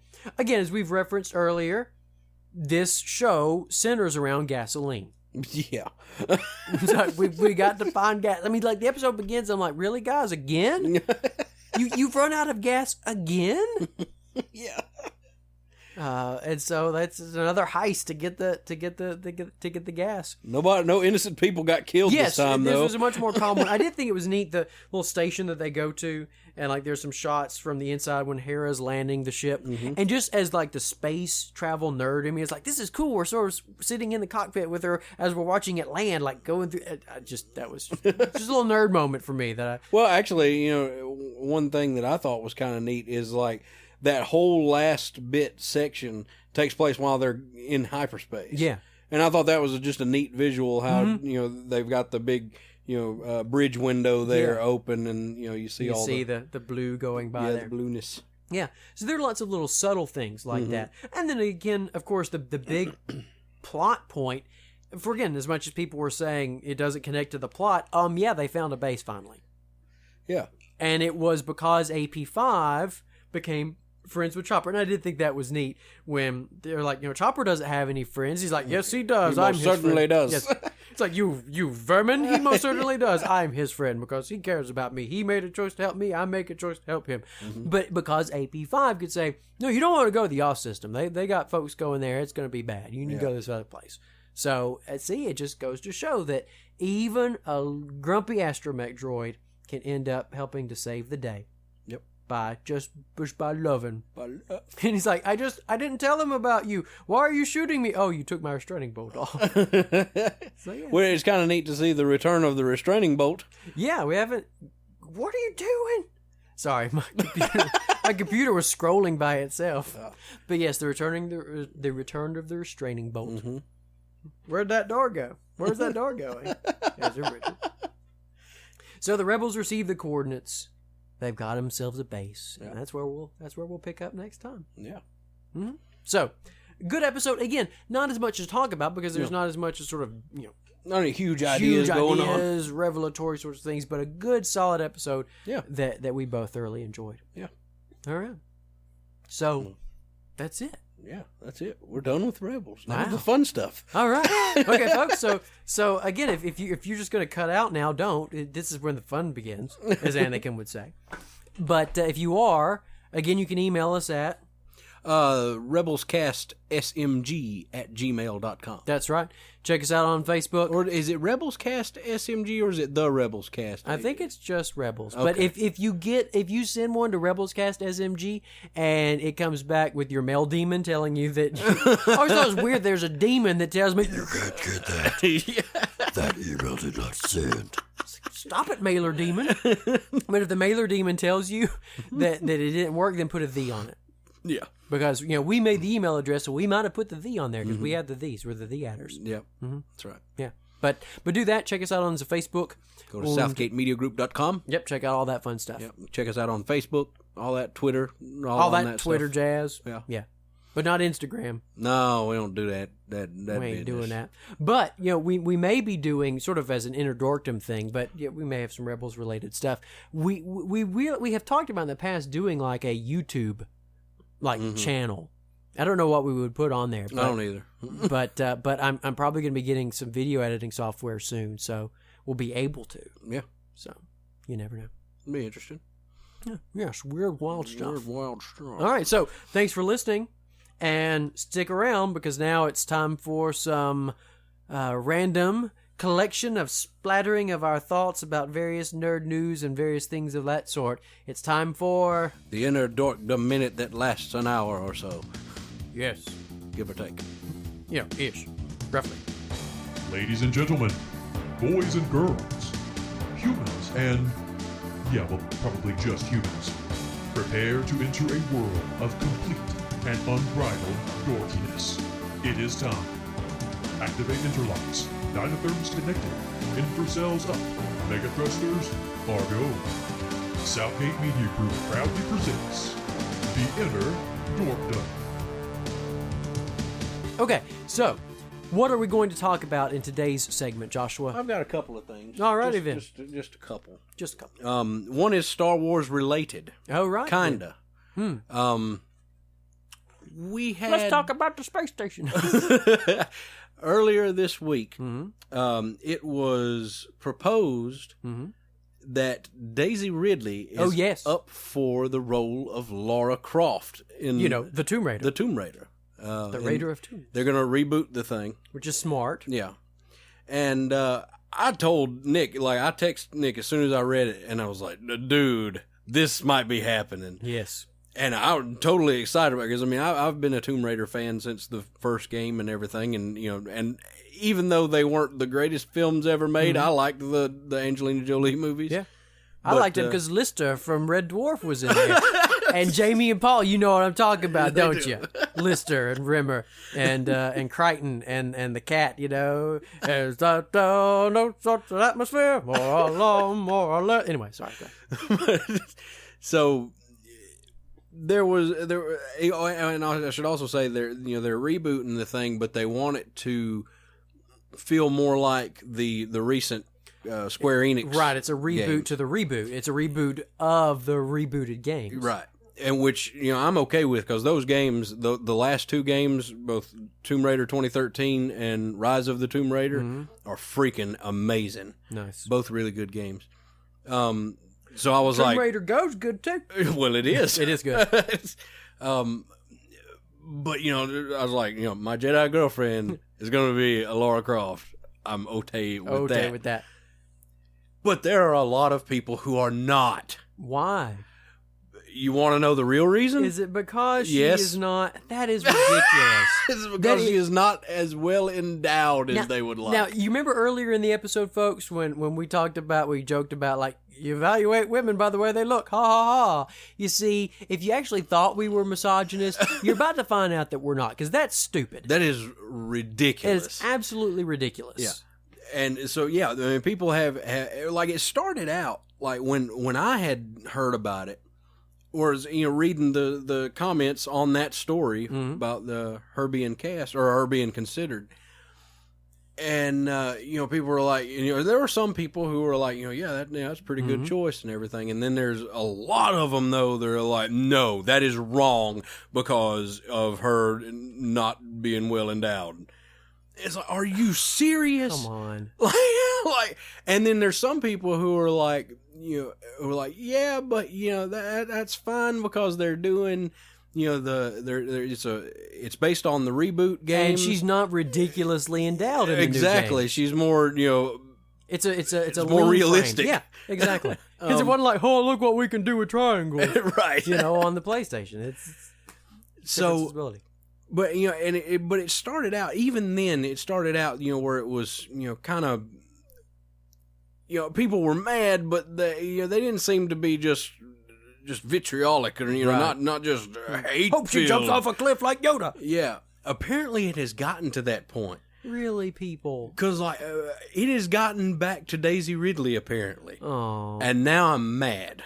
Yeah, because because she had to, do something on Twitter or like respond on Twitter or something like that, where she was basically like, basically getting on to people like, you shouldn't, judge people like that and everything. That's basically not very nice. No, I think she even said at the end of it, she was like, basically the old, if you don't have anything nice to say, perhaps you shouldn't say anything at all. Nice.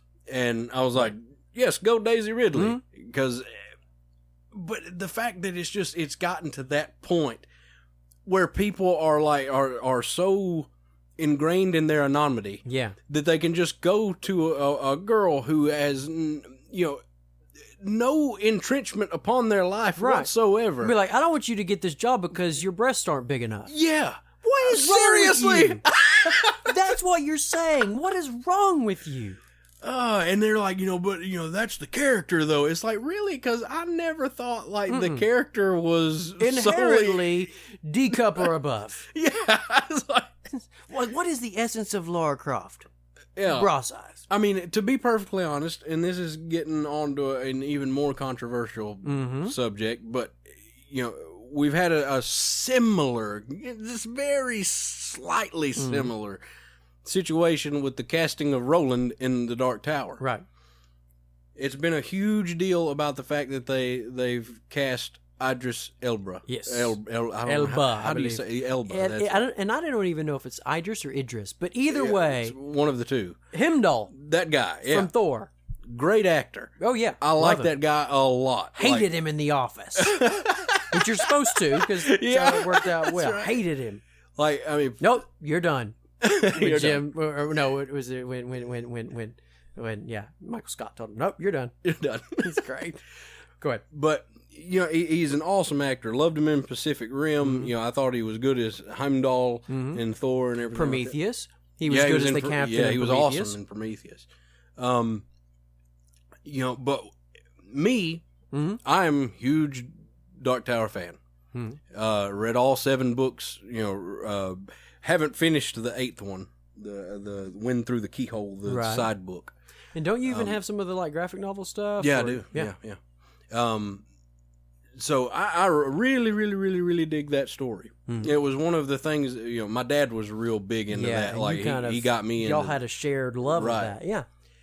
And throughout the entire books, depictions of him, pictures in, the graphic novels. Yeah, exactly. Not to mention the cover of at least one of the books. Right, exactly. He is a white guy. Yeah. Nothing better about being a white guy. No, nothing better about being a white guy. But it's just like, this is something, though, that we have seen depictions of. Like, this guy, even in the story, there is a point made, the fact that he is white. Yeah. Like, he has conflict with another character who is black because he is white. So it's that won't work. You won't be able to play that off with the joke. Like, right. Maybe it's because I'm Irish. So has this gotten into the realm of PC casting, or is it what is this? Yeah, going is on? it just kind of like it's a reimagining, and so it's an adaptation, and things change in adaptations. Yeah. And it's like, will I still see the movie? Absolutely. Oh, yeah. I'll still see it, but I am on the side of they probably should have kept it being a white guy. Yeah. Like, I mean, I have no problem with that actor whatsoever, at all. But it's just that it's kind of the part of the point of it. Now, maybe they'll completely, ditch that part of the book or something. Right. Or yeah, I mean, you could be, and then you don't have that issue. Yeah, but it still is like, I don't want you to ditch that part of the book, though. I liked it. Yeah. It's an interesting thing, making these casting choices when you go from a book to a movie. Again, going back to Andy Weir in The Martian. The director of the Ares missions are the Mars missions that NASA does, and the director of those is a guy in the book called Venkat Kapoor. That sounds like an Indian name, right? In the movie, he's called Vincent Kapoor, and he is played by a black man, not an Indian man, not a white man, and you can't say African American because the guy who plays him is not American. Yeah. So he was like, he said black. Well, he's not American. So, and he's not from Africa. He's not like, I was born in Kenya, so he's not African. Right. So he's a British man of color, if you however you want to put it. I don't think we have to tiptoe around it. But the point is that people expected an Indian character, and he wasn't. And then there's a lady that works in SATCOM in Mission Control, and her name is Mindy Park. So you might not think anything about that ethnically, or you might think Asian, because like Linda Park, for example, who's she? And she is played by a white woman, and so people were some fans of the book were upset about that, and Andy was like, when I wrote the character of Mindy Park, I think I was picturing an Asian lady, but she doesn't have to be Asian. Yeah. And then with Venkat Kapoor, he's like, look, the guy's American, and Americans have all kinds of different ethnicities. Yeah. And that was basically it. Like, it's not a deal. And stuff like that is fine. With the Dark Tower, though, it's like, it is specifically right. Exactly. Like, it's a character thing. Yeah, exactly. A plot point. One of the things that in the book, one of the things that it's, just straight up, there's a point made to say it, is that he looks like, basically, if Clint Eastwood and Stephen King got together and had a baby, that's what Roland would look like. Interesting. And it's like, it'd be kind of odd, since apparently in the movie he's an African American guy. How's that? Actually, he's not African American either, because that's right. He's a black man of British color. Yeah, a black man of British color. Exactly. You nailed him. You got it.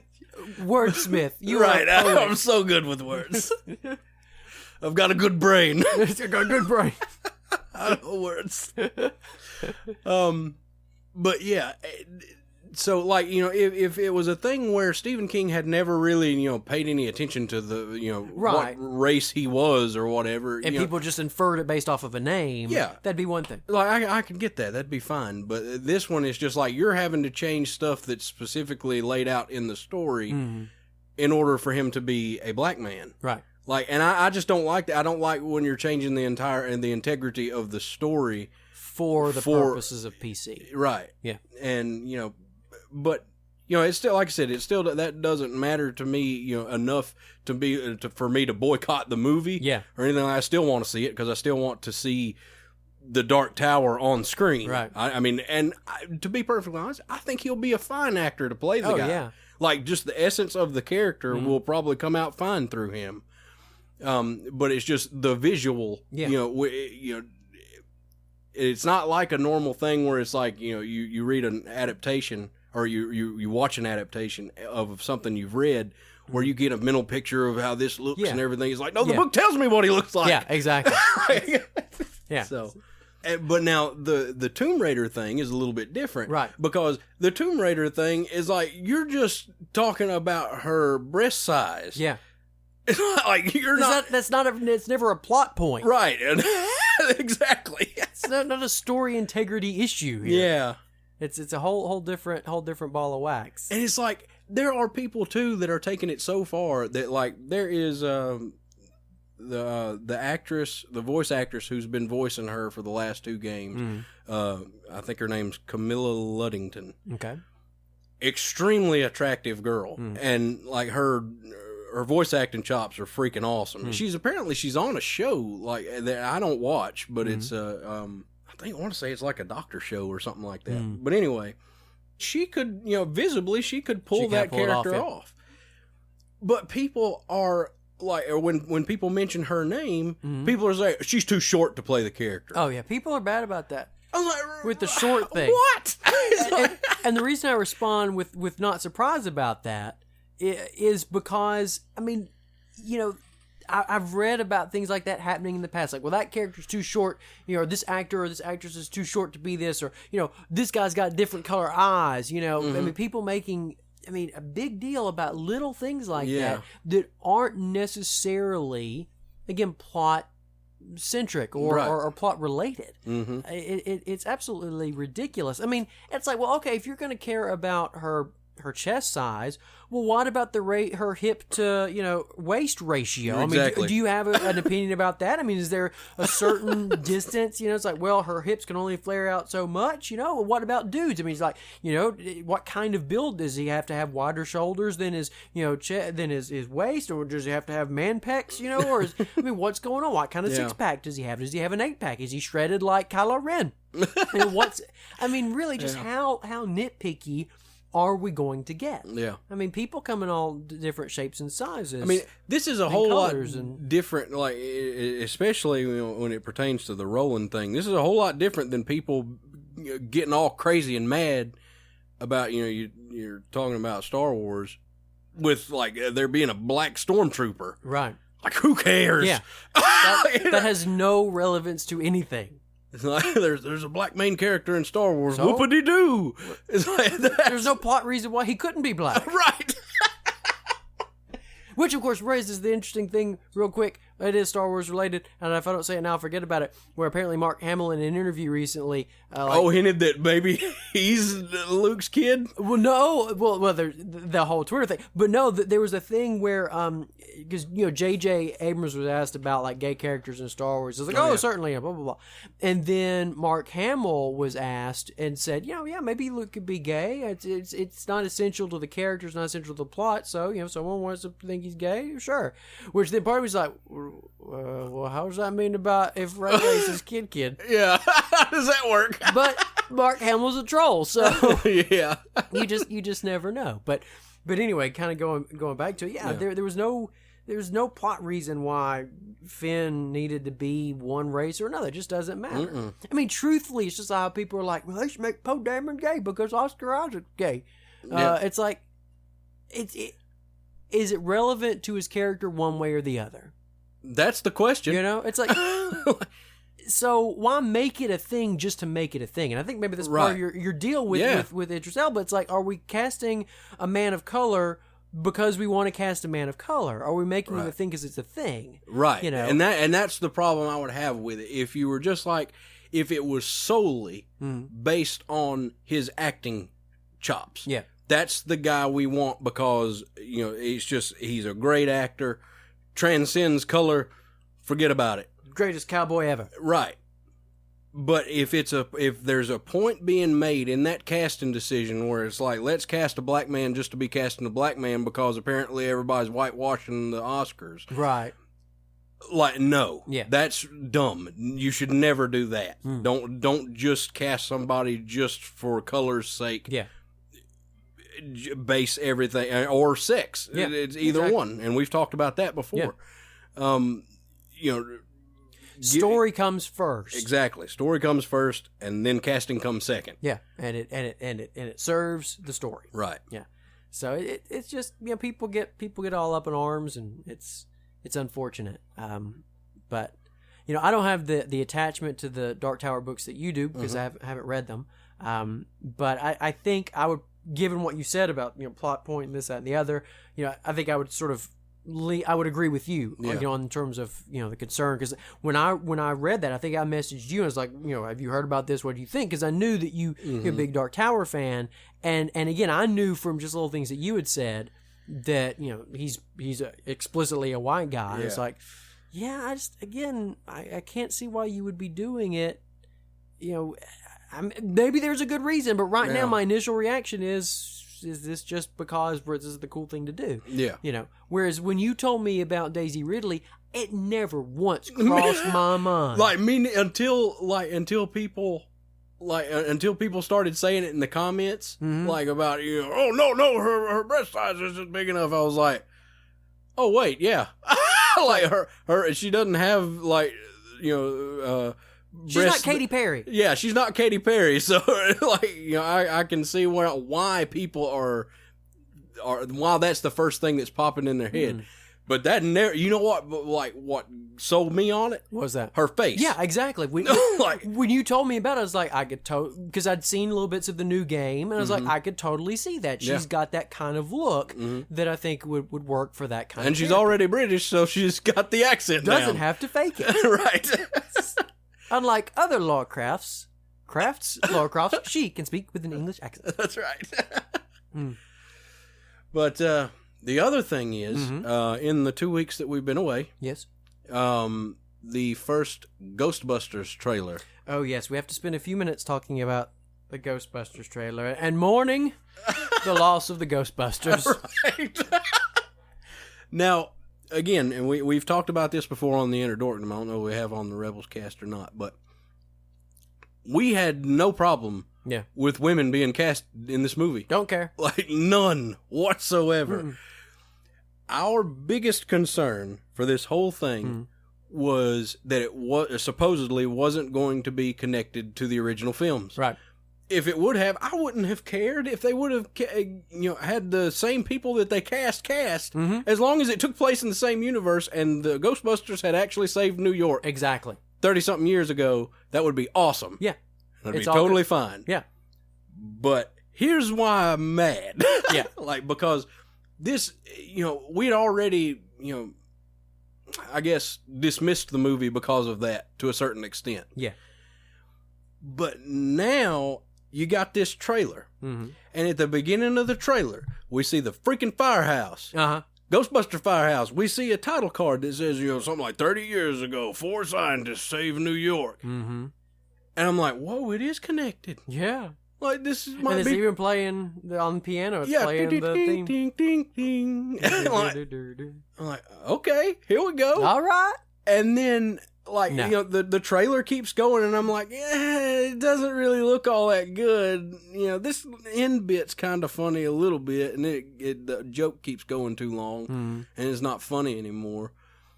But, everything kind of looks right. I mean, the ghosts, it's like, this is pretty much what ghosts would look like, or if ghosts from Ghostbusters were made now, this is probably what they would look like. So, that's fine. Yeah, I'm fine with that. So then I do a little bit of digging. And I'm so he made out with somebody. So I'm like, I wonder if they've, kind of just been keeping that from us and everything, that maybe it is connected. But I'm like, I don't know, though, because I've already read before that, all 4 original Ghostbusters are in the movie. Well, not all 4. Well, that's right. Yeah. My bad. 3 of the original Ghostbusters are in the movie. But they're playing different characters, and they're like bit parts. Yeah. And so I was like, something's wrong then. That can't be right. So sure enough, I get from the guy Paul Feig, however you say his name. However his last name is pronounced. Like, that guy says that, it's not connected to and it's a recent interview. Yeah. About the trailer. He's like, it's not connected go. to the original movies or anything like that, And I'm like, then why did you put that on the first of the trailer? Just try to... That's all it amounts to. It's PR just thing. It's a hype thing. Yep. It's to try to get people who basically feel that way, like this is not a sequel, it's a reboot, and I hate all things reboot. Right, to be like, oh. Yeah. Oh. And then they'll go see it and everything, and then they'll find out that it has nothing to do with those movies. Yep. And like I got mad at the marketing stunt. Yeah, no doubt. And we were talking to Jamie and Paul in that long conversation we had over Facebook. We were talking about Ghostbusters some, and and all four of us had pretty much come to the or basically had gotten the hope that, well, maybe they're being coy and they're being clever. It's actually going to be. Yeah, and that would be awesome. Yeah. But I'm not going to go to the theater and see that movie to find out. No. Like, I'll wait till after some people have seen it and they say, yeah, it's connected, and then I'll go see it. And then we'll go immediately. Immediately. Right. But yeah, otherwise, no. Yeah. No, I'm with you. I was disappointed because you told me, like, hey, have you seen the trailer? It lies, but check it out. So that's what we did, and so we'll see how it goes. But yeah, it's not a movie I want to see immediately. No, but if it's good but it's not connected, I might still see it in the theater. Maybe but I don't know.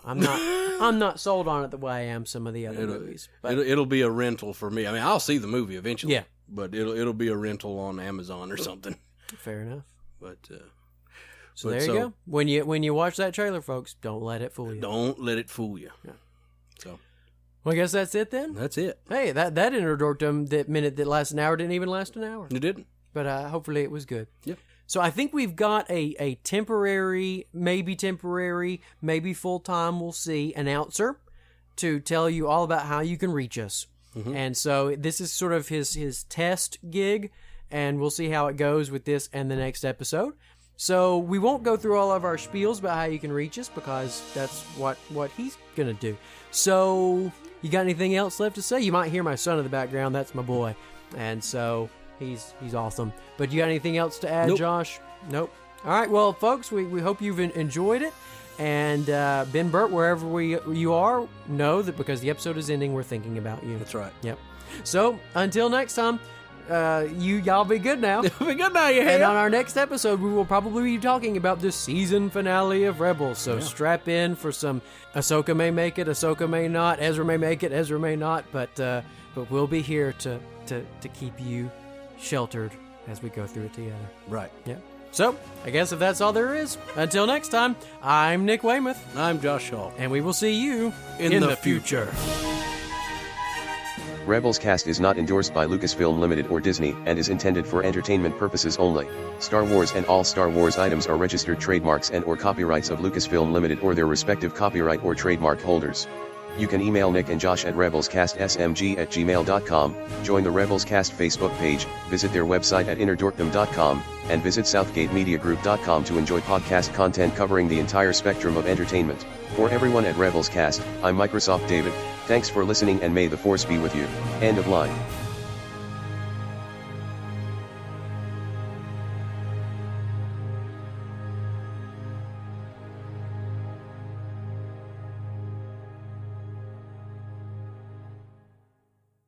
Like, you mean space? The place that you can jump from one ship to another? I mean, the place where your best friend, the whales, live? Yeah.